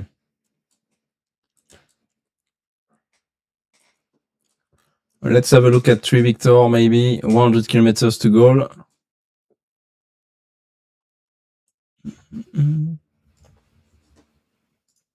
1.8 at 2,300 meters. I think he is quite happy. Yeah, he's not that far from the fire glide. One more close to turn point 3, and that should be close enough. Great, Thilo.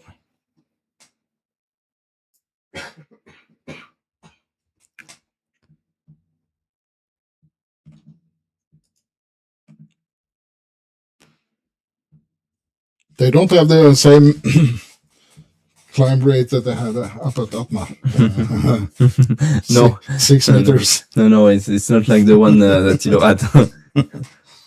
Lima Alpha had a good one, but I think he's leaving. No, it was just compensating. Vario. Because it's uncompensated, but because it doesn't take it from the instrument to take it from the tracking. tracking Yeah, GPS. exactly. Yeah.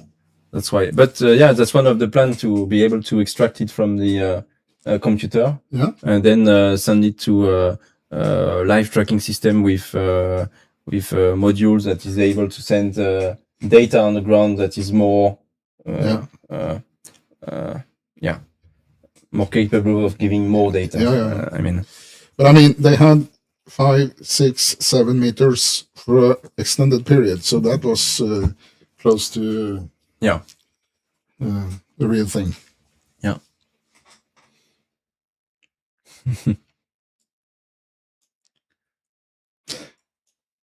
Will be interesting to speak to Tilo to having explained what it looked like up there.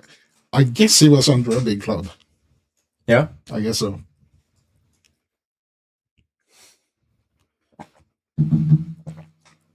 He must have been happy with the climb. He must have been very happy with the climb. I can have a look at my phone here and see how far the rain has come. Yeah. Go check quickly as well the weather situation, if we have a cold front, if rain is coming or not. So far it looks okay, I think, for the rain.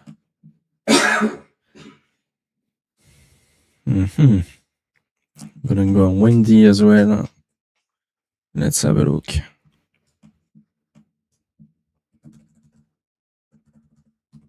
Yeah. And you can go on the 2D view again if you want. You go on our website, you click on live. You can see the weather radar here. You can't see it there, but you can see it's raining. It's coming. That's about Atna. Oh, that's about Atna. So it's raining north of the task right now. Yeah. Rain, thunder, weather radar. Putting that as well on the computer here with windy. Norway, Oslo, Hamar is right here. Elverum is around here. Okay, and Atna is here, exactly. Yeah. So it's raining very close to Atna. And I guess that is quite big cumulus clouds doing the job. Yeah. Oh, yeah, and it's kind of raining from time to time. On the track, actually. From what we see on windy, there's a few patches of rain, very few patches of rain between Atna and actually Lillehammer, so very close to the third turn point. I don't think that is the front. I think that is the cumulus developing and raining.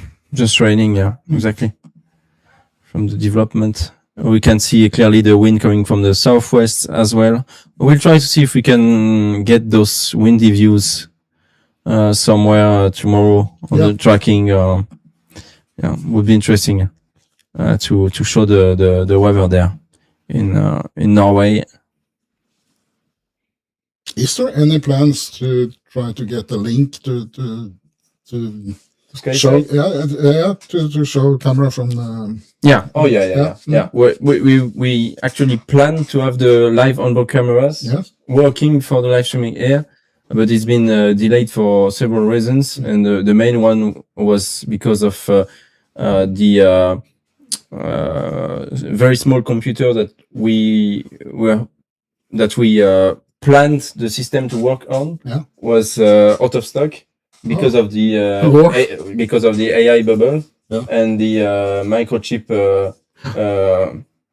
price that has exploded. Yeah, that's right. So a lot of people have bought it, and it's starting to be restocked, but double the price that was before now. So it's the technology is there. But technology is there, and we have the full plan to develop the live camera for this year. So hopefully for the next one, Farnberg or for Vino.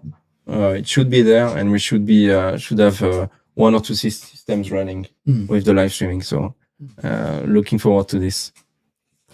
Really. Arne Martin Göttler.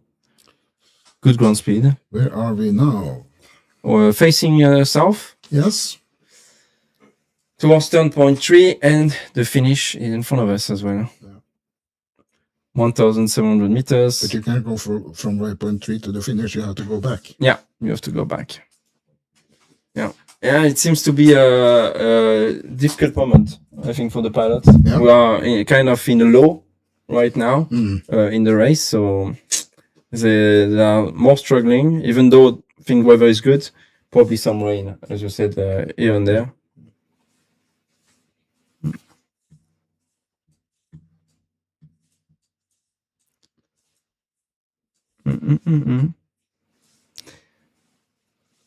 Maybe we can talk about gliding in Norway, like how many pilots are flying in Norway and how many clubs you think there are in Norway and so on. I know that it's about 500 active glider pilots in Norway. But how many clubs? Oh, then I have to count. Be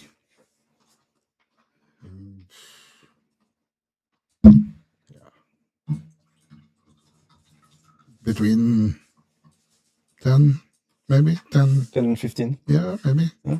I have to count. Yeah.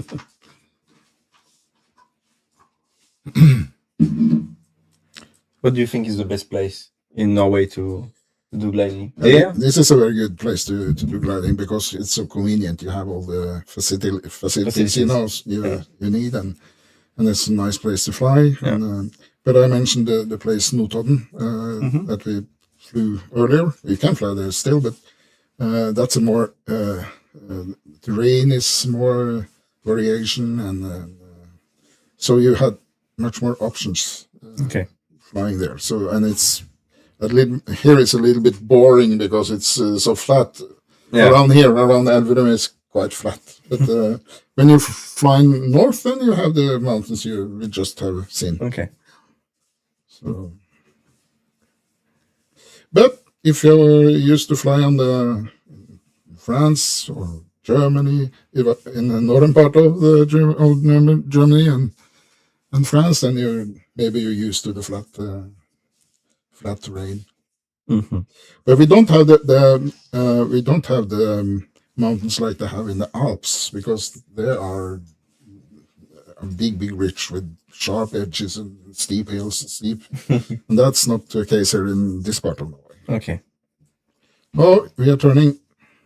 Entry Victor. Yeah. Thilo Olegos is the first to turn point 3, again leading the race. Yes. Still leading the race, at least. 81 kilometers to go. It's 180 kilometers. Average speed 117, so not that bad. 1,800 meters. He will need some more altitude to be able to go to Elverum. Do you know what's the altitude here of the airfield? Not exactly. Around 80 to 100. It might be written here. I'm gonna read. So we have a task sheet, obviously, that we are working with every day. That's what the pilots receive at the end of each briefing. So we're having pretty good briefing, pretty long briefings here in Starman, where we watch Michael returning the turn point 3 as well, just behind Thilo. So yeah, pretty good briefings, explaining very well the area, focusing on safety and explaining the weather, and then we look at the task all together and look at the particularities of the task. And then on the sheet we get a lot of information, obviously the day, the date, and so on, so that we don't after a few days we don't mix up between the papers and the task sheet.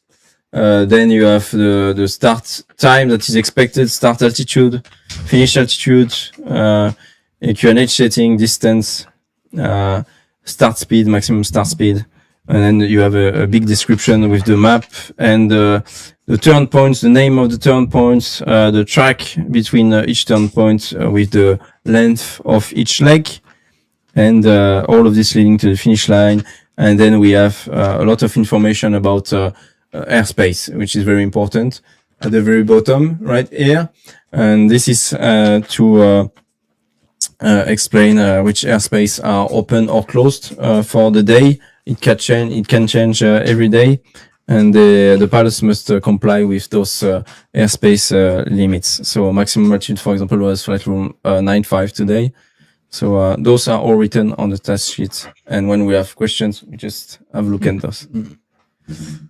And when it comes to airspace, the ACC is quite, ATC is quite cooperative. Yeah. They open the boxes and very, very rare that they answer no. Okay. So that's a very good point, and especially when we want to organize such a big event. And to come back to the points that we are talking about, altitude Starman, I had 200 meters in mind. It's 218 meters. 118? 218, yeah. Huh? And the minimum altitude, finish altitude is 416 meters. So 198 meters above the reference point. So let's say it's 200 meters probably just above the threshold of the runway. And then they need to cross the finish line above the threshold, and then they come across the airfield, enter a downwind, and land with the headwind, because they arrive with some downwind. That's the procedure here in Starman. But there was a big discussion about the minimum altitude and yeah, it was interesting. If you get too low, you get your day cancelled. Yeah, exactly. Yeah, you need to be above the minimum finish altitude between the reporting point and the finish line. And this is for safety for the pilots, because quite often between the reporting point and finish line, there is no outlanding field. You can get just the trees or lake or whatever, depending on the country. You can get a city. So we want the pilots to be to fly safe, to take margins, and to make sure that take margins. We have very strong rules with big penalties if they fly below the safety altitude that the local organizers and we define, basically. So that's the aim of this very penalizing and strict rule that we have in the Grand Prix for the finish. Because we love to have an exciting finish as well, but it needs to be safe. So So far it's how we make it work. From the turning point 4 to Alvrim, it's about 60 kilometers. Okay. So if you have 1,200 meters, maybe 1,300 Yeah. meters, then you can make it. Yeah. But then you have to fly on best. Yeah. Best LD. So you usually try to get more height to be able to fly faster. Of course, but it might be late evenings when you have to do that. Yeah. But it's okay to do it in late evenings when it's the air is very calm. You can make the best glide ratio, because when the atmosphere is just like now, like very unstable with a lot of thermals and so on, you get a lot of updraft, but as well a lot of downdraft. And when it's the end of the day, it becomes very calm. The sun is eating much less the atmosphere, so everything calms down, and you have much more chance to be able to do your best glide ratio.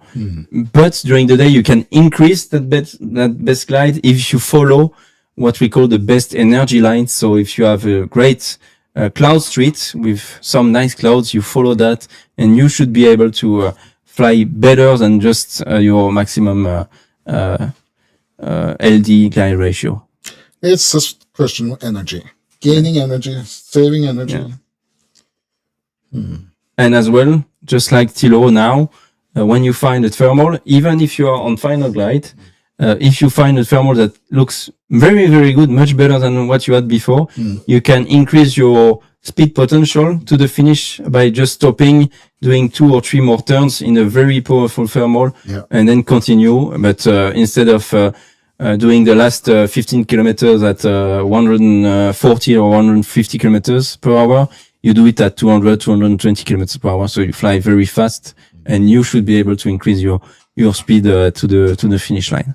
It's as well a matter of decision making from the pilots. You take a lot of decision when you fly gliders every time. And those are very big decisions. And back in the days, you had to do that in your head. Exactly. It was much more difficult. Like I have no doubt about it. And take the photograph as well. Yeah, so that's right. When you flew gliding races before, when there was no GPS and so on, So you had the camera just right next to you, and the turn points were significant. I think. Try to and you should find them. You should have the wingtip and the ground. And the ground. Yeah. And you should be inside the sector 45 degrees in the angle. Yeah. So. Yeah. And the camera was mounted normally on the left hand side, and and you fly with your right hand. It's very hard to push. Click. And not only that, you have to advance the how do you call it? Advance the And they had down here they had a dark room, and they developed the films. And it was high tech. Yeah. Thilo is really taking. He knows he's slightly in front. They are below, and he can manage a safe arrival if he manages to take this one and be higher than the others. It's 69 kilometers. Just like Michael and Kato and Petr. So he's with the others, but they are below. What is his altitude? 2,400 meters. So he's in a good position for the finish slide. Close to the cloud base. Yeah. Maybe. Yeah, exactly. I think that's very close to the cloud base. Let's see where he lives. Let's look at the ground speed, bottom left, to see if he leaves the thermal.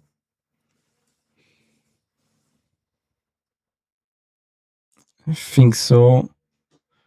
Not easy to say with the wind. Checking there as well.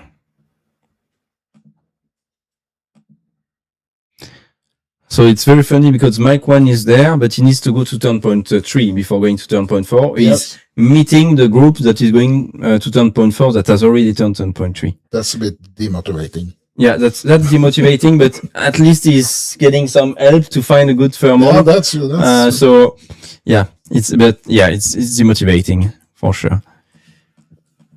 So we can say that 3 Victor is on his way to the turn point. We have IGC, Sierra Echo Lima, and 56 who have turned the turn point 3. Mike Alpha, Lima November, and Mike 1 are on the way to turn point 3.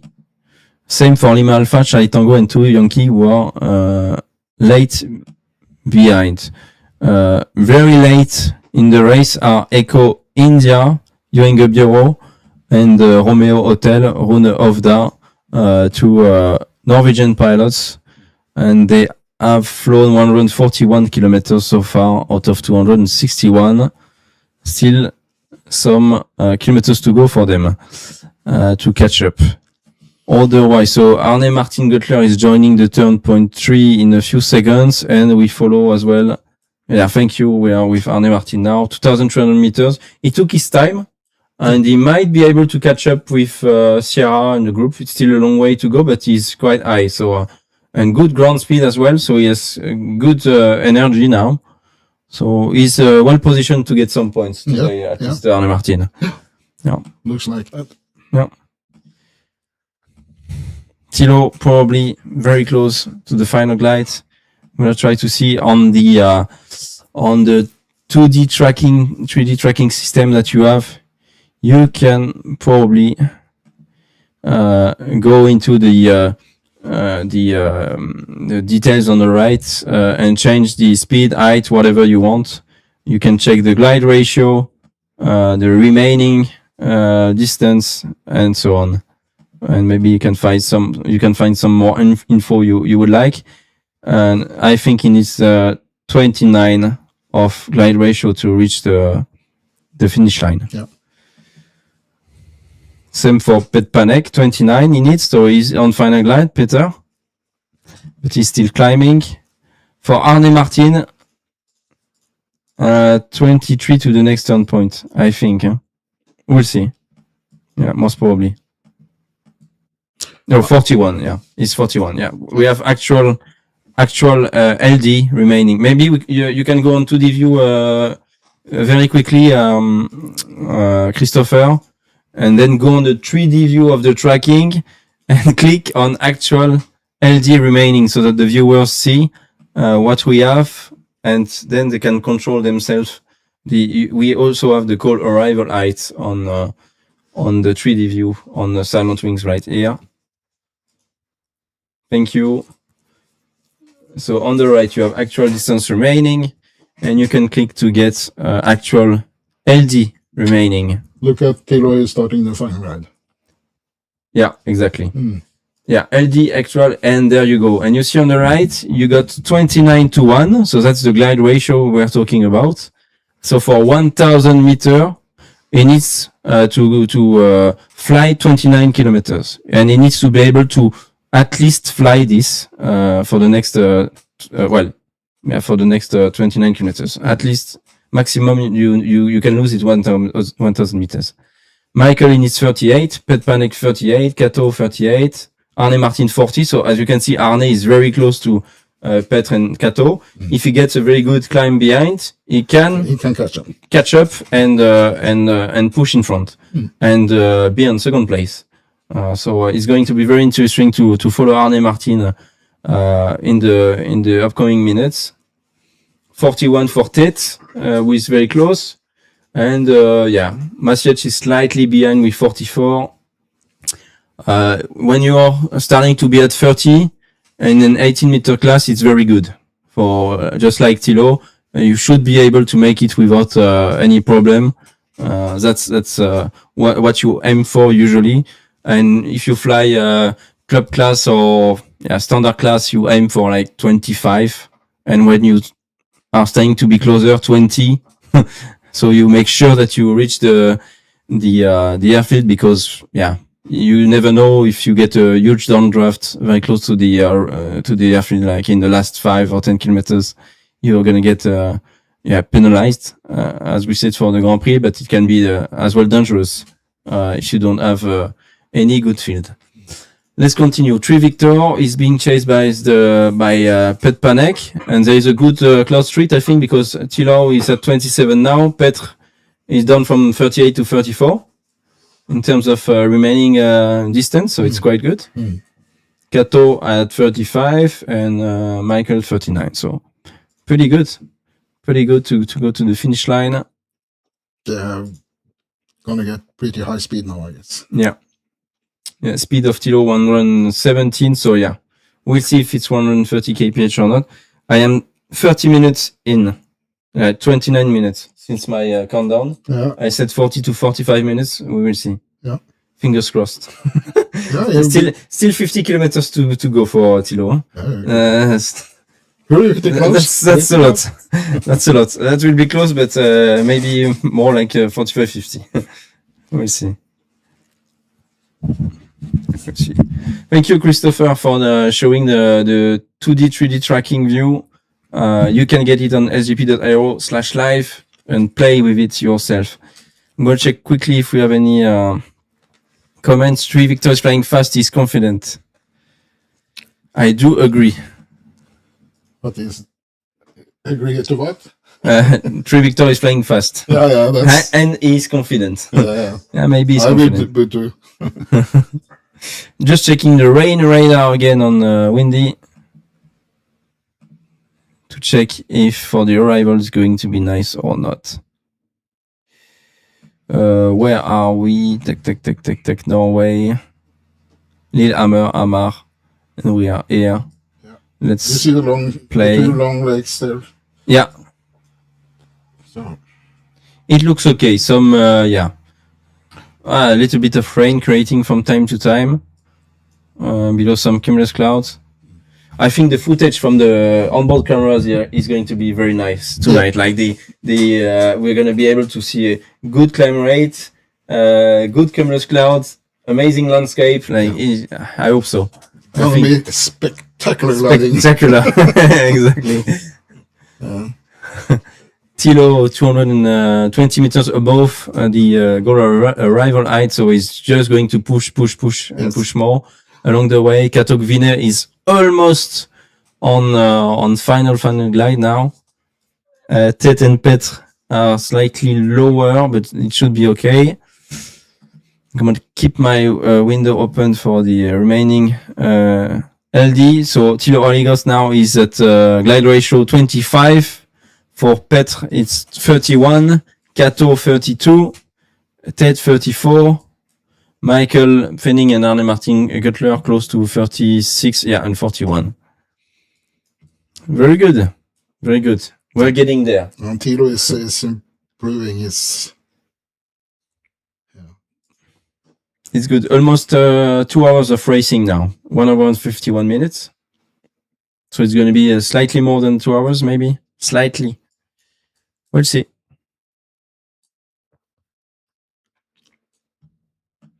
Yeah, it's going fast, Tilo. It's going fast. Yeah, very fast. Very fast. He's got, he's flown 217 kilometers, 42 kilometers to go. What's the max speed on that Ventus 3 Tilo flies? I think 270. I think 270. 270. Yeah.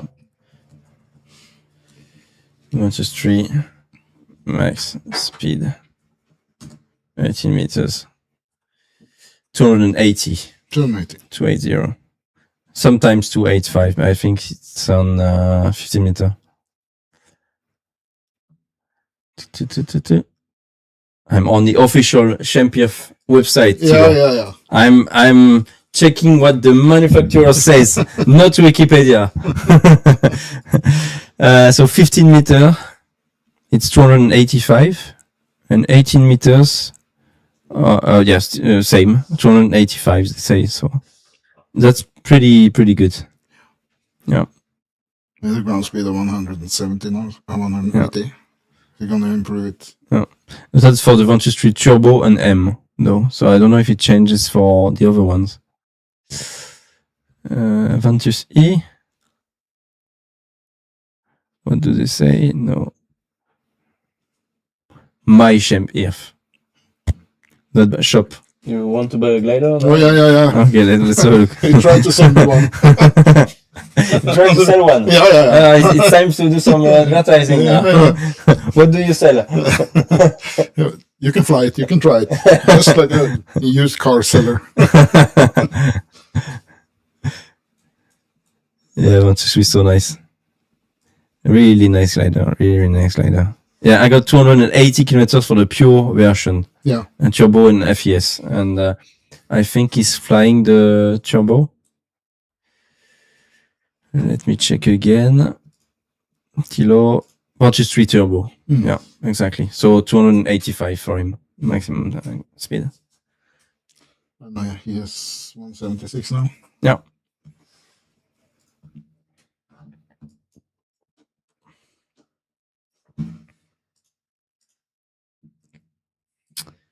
Let's go checking quickly all the messages to see if there's something important for the finish for us.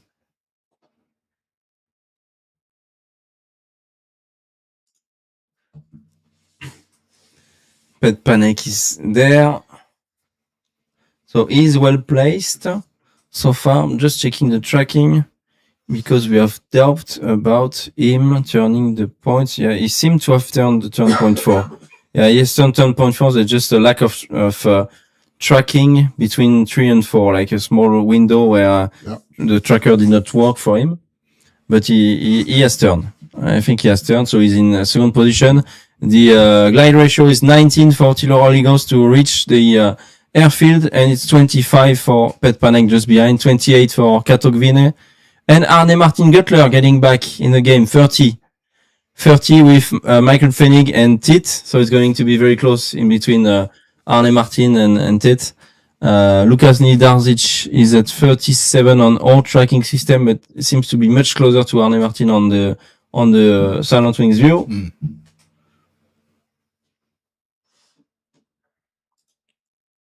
Let's see.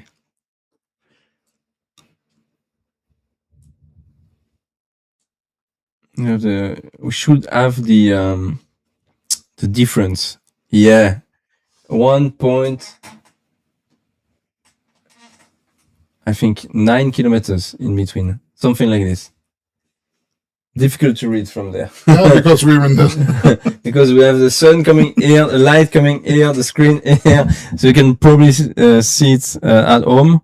I'll try to see if I can see it on the YouTube live on my other screen.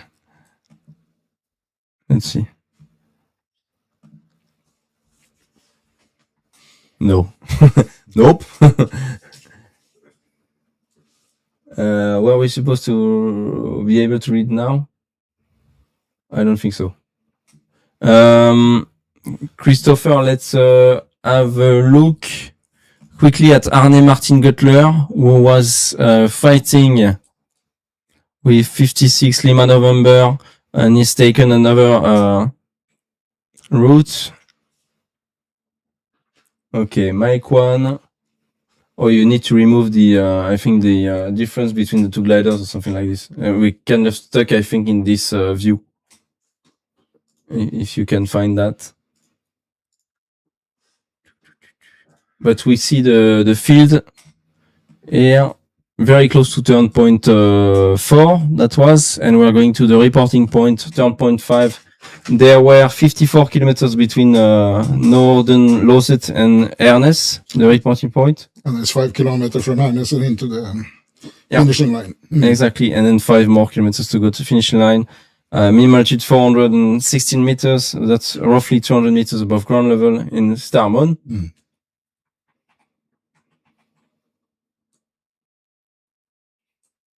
Lima Alpha, Mike 1, Lima November. I think Christopher is moving around the view right now.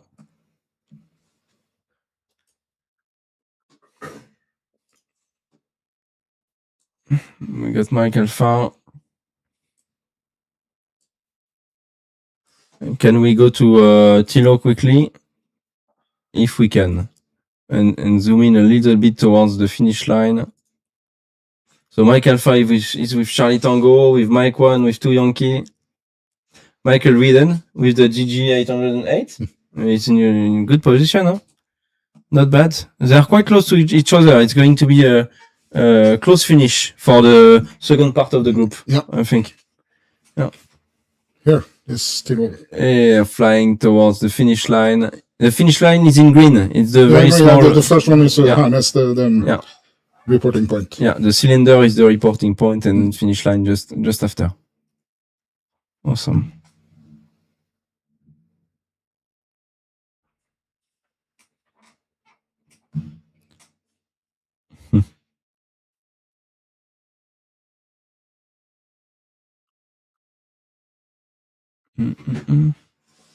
Actually, you can see Starmon.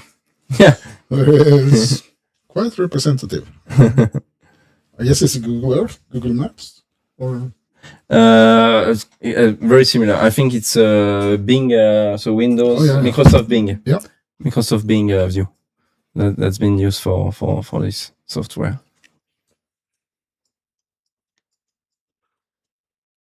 So Tilo, 15 to 1. So ground speed is increasing. Very good glide ratio. Pet Panic 20 to 1. Katok Vitne 25 to 1. Michael 26. Theta 27. Arne Martin 29. Lucas Nidarchich 30. Klaus Kambach 31. Maciej Walasec 31 as well. Michael Vinen 36. And then we have Eric Brenner, Rone Ovda and Joinge Bureau slightly behind with around 50 in glide ratio to go to Starmon to go home. With the view from behind. Yeah. Very funny to have this view to go to the airfield. 40 minutes and 40 seconds. We're still not there. You're going to be pretty close. Yeah, pretty close, but almost. 261 kilometers. There's a bug with Michael Fennig here for the kilometers average speed. Because you see 182 flown and that's not correct. We can go to We can go, so Michael is third so far. We can go to Mike Alpha and then go back to Tree Victor, or go directly to Tree Victor we can go to Tree Victor in a minute, I think, when he goes to the reporting point. Maybe let's go to Mike Alpha, and you have the view towards the finish line still. Yeah. Just in front of Mike Alpha is Echo Lima, that we should see somewhere in a few seconds, maybe, with a different view.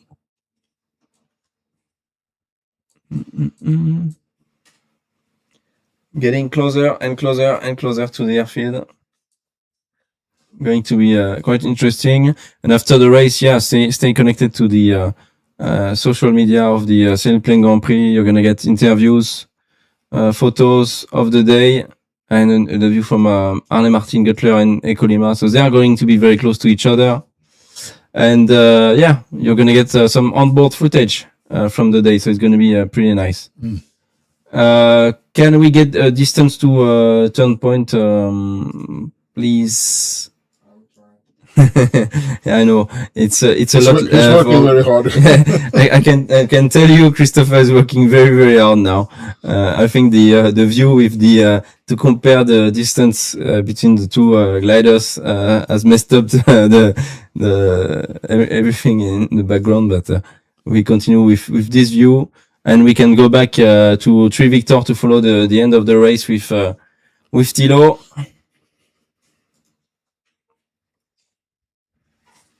In a few seconds, and we continue to watch Echo Lima and Mike Alpha, two local pilots. Let's go, Thilo, approaching the reporting point in about 1 kilometer.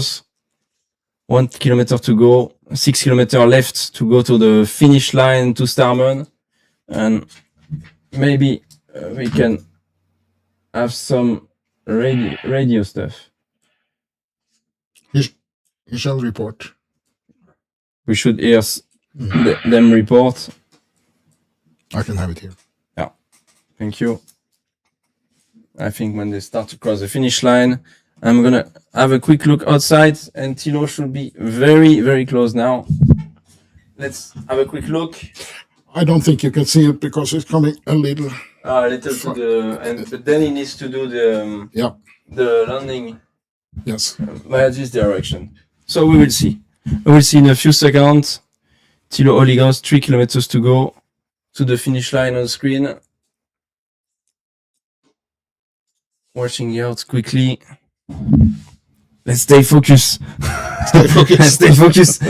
Let's not be attracted by what's going on outside. What's going on outside? Tree Victor. Tree Victor. Slightly higher for the sound. How you got the clearance? Oh. Go ahead.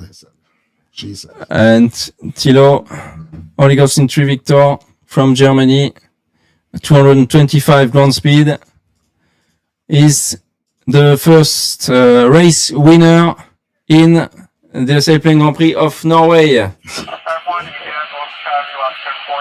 Well done, Thilo. Well done. Well done. Good racing. 29 kilometers to go for Kato, Arne Martin. Much less for Pet Panel, who is just behind.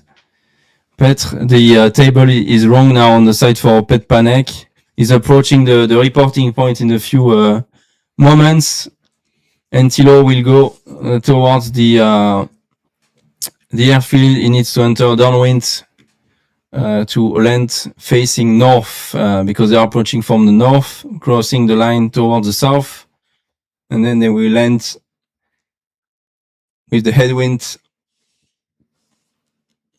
Let's go see Pet Panek if we can, or what we can do if you want after is to follow the arrival on the 2D 3D tracking view. With the 3D tracking view, it can work as well for the end of the race.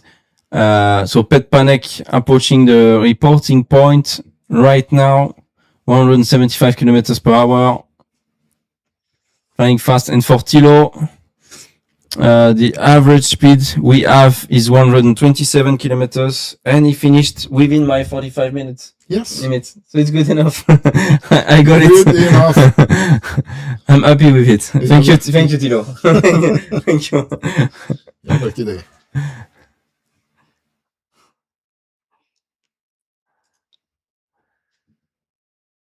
So Pet Panic from Czech Republic coming in to land. And to cross the finish line. And there is a big gap between Pet Panic and the followers with Michael Pfennig, Arne Martin, Ecolima 56. That's going to be very interesting.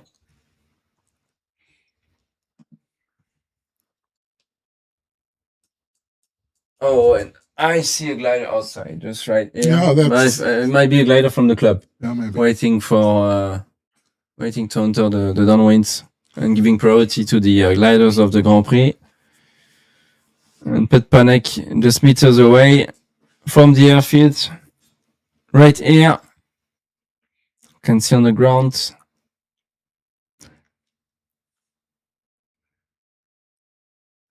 All the trees. The forest of Norway.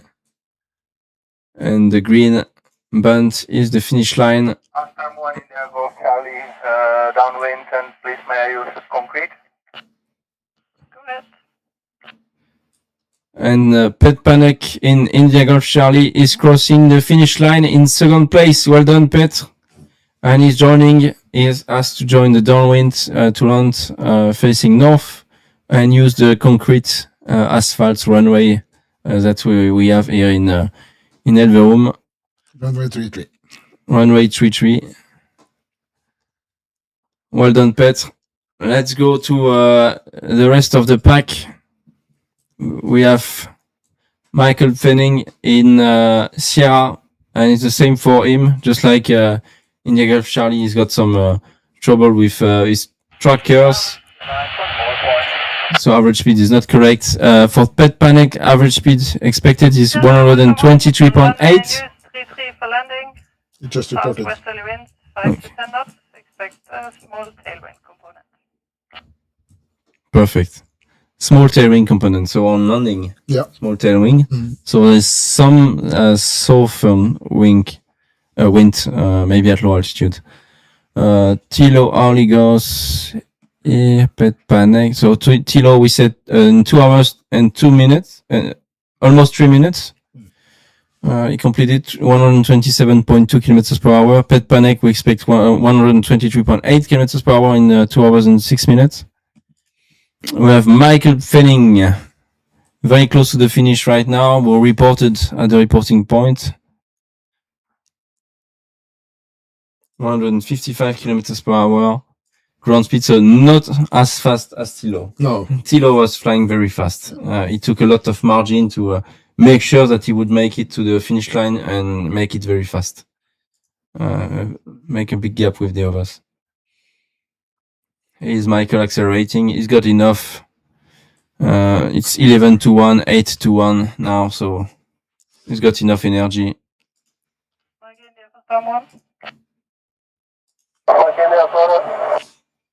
Ja, da kommer det straks inn kar inn og skal lande. Klarer dere å sette dere opp bak? For etter han kommer det 7 stykker igjen.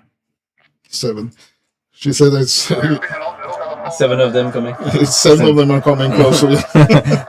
You must land now. That's for club pilots just around the airfield to give information of what's going on the activity and for the Grand Prix arrival. Well done to Michael. Very close to the finish line.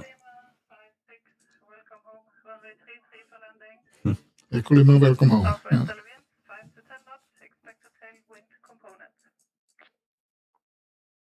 5 to 10 knots from south-southwest. So he must have been pushing very hard, Tilo, huh? Yeah. Yeah, almost to VNE, probably on the final meters of finish line. Like India, land on grass, and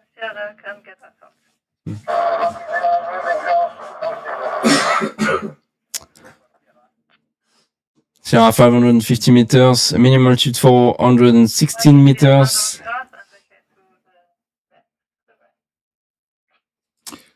The airfield here is there's a long asphalt strip, and closer it's a big grass area to land. Okay. So you can land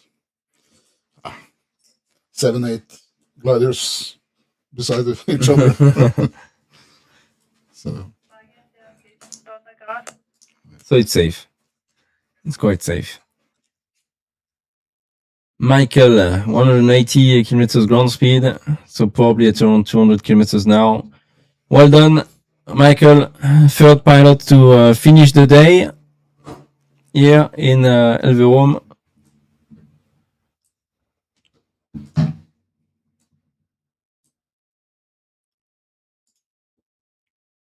Let me check quickly. What's the minimum altitude for finish? We talked about it, 416 meters. Okay, and behind Eco Lima that we heard on the radio a few. Eco Lima downwind 3-3. Downwind, This was lagging a little. Yeah. 1 minute and 30 seconds of difference. So Eco Lima just crossed the finish line, and it's very close to 56 behind. Let's see who is going to arrive first. Oh wow, it's going to be very close between Eco Lima and 56. We will see that.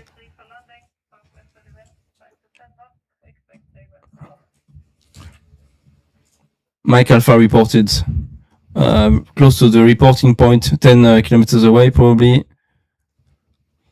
Okay, let's see the finish. Probably we will need to have a view that is perpendicular to the finish line. If you can do that, Christopher, thank you, to see who is going to be in front, because it's going to be very close between Eco Lima and 56. Thank you, that's perfect. That's where you need to use the the tool for the just joking. Oh, look at the speed from 56. Yes. Very fast. 190 kilometers, 6 meters in between the pilots. And 56 in front, I guess. Yes. Just in front of Eco Lima. With this view. Or you have to use the VAR. Call the referee. No, the referee is there. Photo finish. Photo finish. Well done to both of you. Great flying from Tet and from Kato today. Really great flying. Just behind them is Mike Alpha and Martin Guttler approaching the reporting point right now. We heard him on the radio. So it's very good.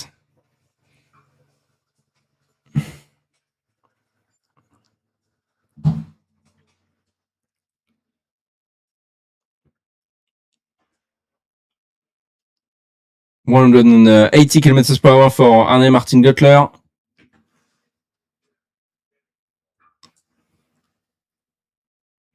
And there will still be quite a lot of pilots behind to come.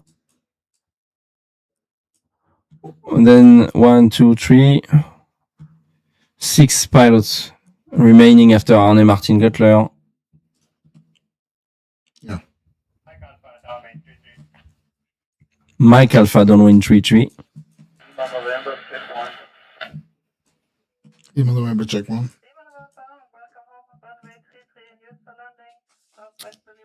Lima Alpha or Lima November? Called Lima Alpha.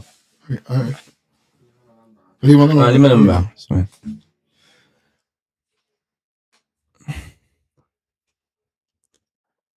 Arne Martin, Alpha Mike.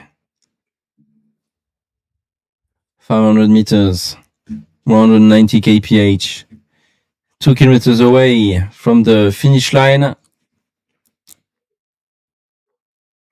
Eco Lima is landing. In the meantime, you can see on the left side of the screen, going towards the main building where we are now. 180 kph, 1 kilometer away. Is he gonna make it? Oh, we don't know. He's gonna make it. And Mike Alpha requested to land on asphalt. And task complete. Well done, Arne Martin. Well done. Well flown. 116.3 kilometers per hour for Arne Martin Guttler. I can already check quickly the first results. So to check the results, guy is on sgp.io/results. Easy. Okay.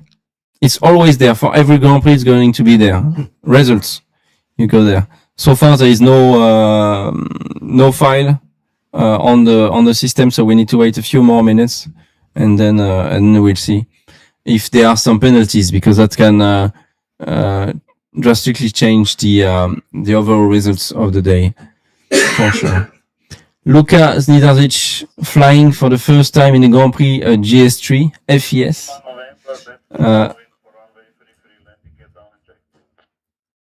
Yeah, he was on downwind. We are a bit confused because no.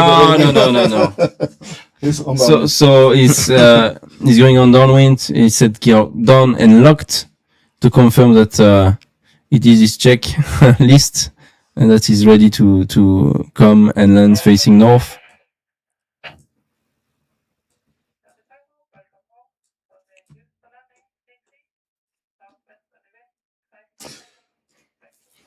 I have an interview with him that we made earlier that we can send later in the week, and also spoke to him and Thilo about the E-Glide.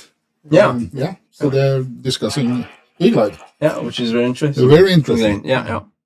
And maybe we'll see a mix of both E-Glide and Grand Prix one day. Yeah. And hopefully we can find nice rules that go with those. I've been trying to think about it already. Luca, well done. 200 meters away, 100 meters away. And finish line now for Lucas Nidarzic, the winner of the Grand Prix, Italian Grand Prix in Varese. And he's already qualified to go to Chile, Luca. We'll see if he picks the Ventus 3 or the GS3. I think he'll pick the Ventus 3. He went to Varese with the Ventus 3. He already had the GS3. He had some problems. But he had some problem for the papers, paperwork. And now he planned to come with the Ventus 3, and he had a problem with the trailer. So he came with the GS3, and he got paper in last minute with permit to fly in Norway with the brand new GS3 with the FES option with the small electric engine in front. So because the Ventus 3 is very convenient in mountain area. And he really likes it, so I think he will come with the Ventus 3 in Chile. We'll see. Charlie Tango, Mike 1 are on final glide. Mike 1 is flying slightly faster, so we will see if he can catch up our friend Klaus Kambar. And if we are going to have a very close finish again between the two pilots. Photo finish once more.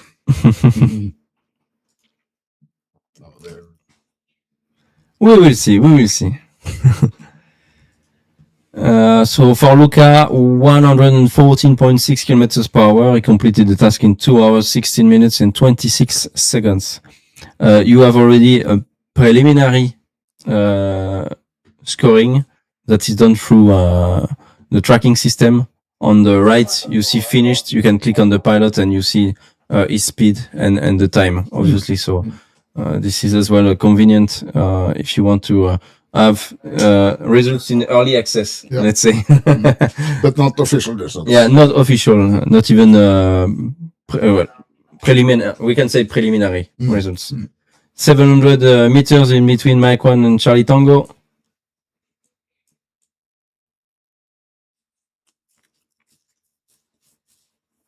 $650. He's closing in, but it's not too far. Yeah, too far. Not enough. Not enough. Just a little bit of it missing, unfortunately. And while we do this, I'm sure there are some interviews already going on. Yeah, which is very, very funny, very nice. So Well done, Klaus Kamba. Completed the task in 2 hours, 90 minutes and 12 seconds, 112.4 kilometers per hour, followed by Polish pilot Maciej Walasek, who completed the task in 2 hours, 19 minutes and 25 seconds.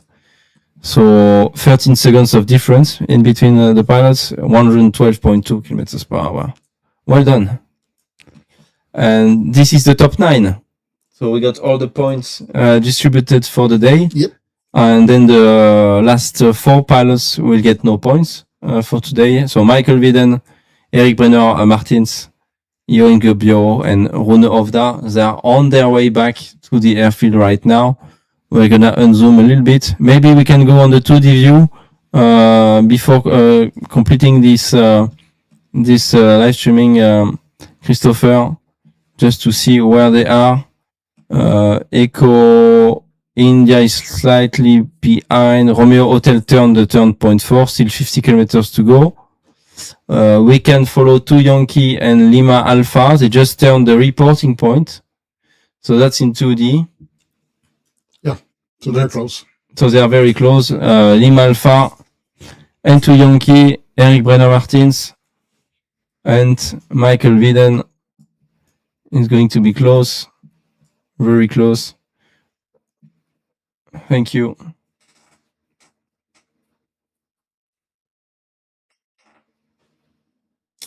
Awesome. You can go speed to task on the right, below speed task. Yeah. Or auto, it should work on auto, I think. And you get then the results directly from there. 127 kph, 124, and we can see the next ones. 2 Yankee Lima Alpha, 109 kilometers per hour to go. Nice to go to the finish line. And 2 Yankee is in front. Michael Widen in his DG808 C. Eric Brenner in the SG29, just behind him in Lima Alpha. Well done, Michael. Task completed safely. And we are back home. Eric Brenner for a first GP, I think. First GP of Eric as well, so it's quite good. Mm-hmm. Completing the task in a second. Well done, Eric. Very well flown. And let's zoom a little bit, and you will see Echo India, Johan Gubbio, and Rune Ovda trying to complete the task. They will complete it in a few minutes, and I think we will finish with the live streaming in a few seconds. So first of all, I would like to thank you, Raymond, for today. It was great to talk about Norway, about the area, about the airfield here, and the history of gliding here. So thank you very much for having been here. Been a pleasure. And you're welcome to come back. Yeah, thank you. More than welcome to come back.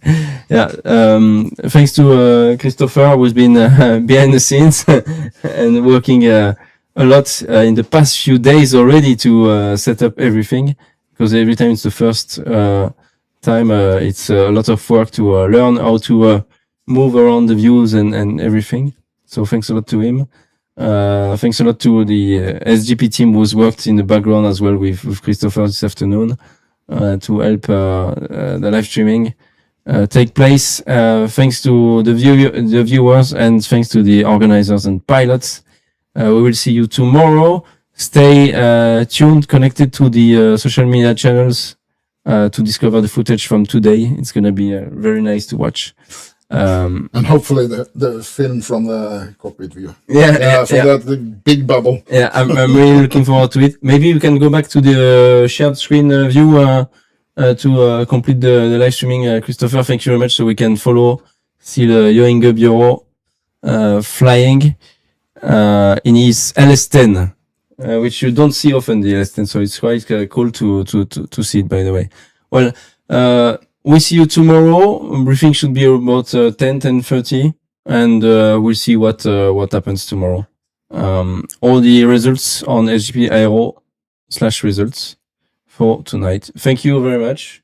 Thank you. Raymond again, and we will see you tomorrow. Goodbye. Yes.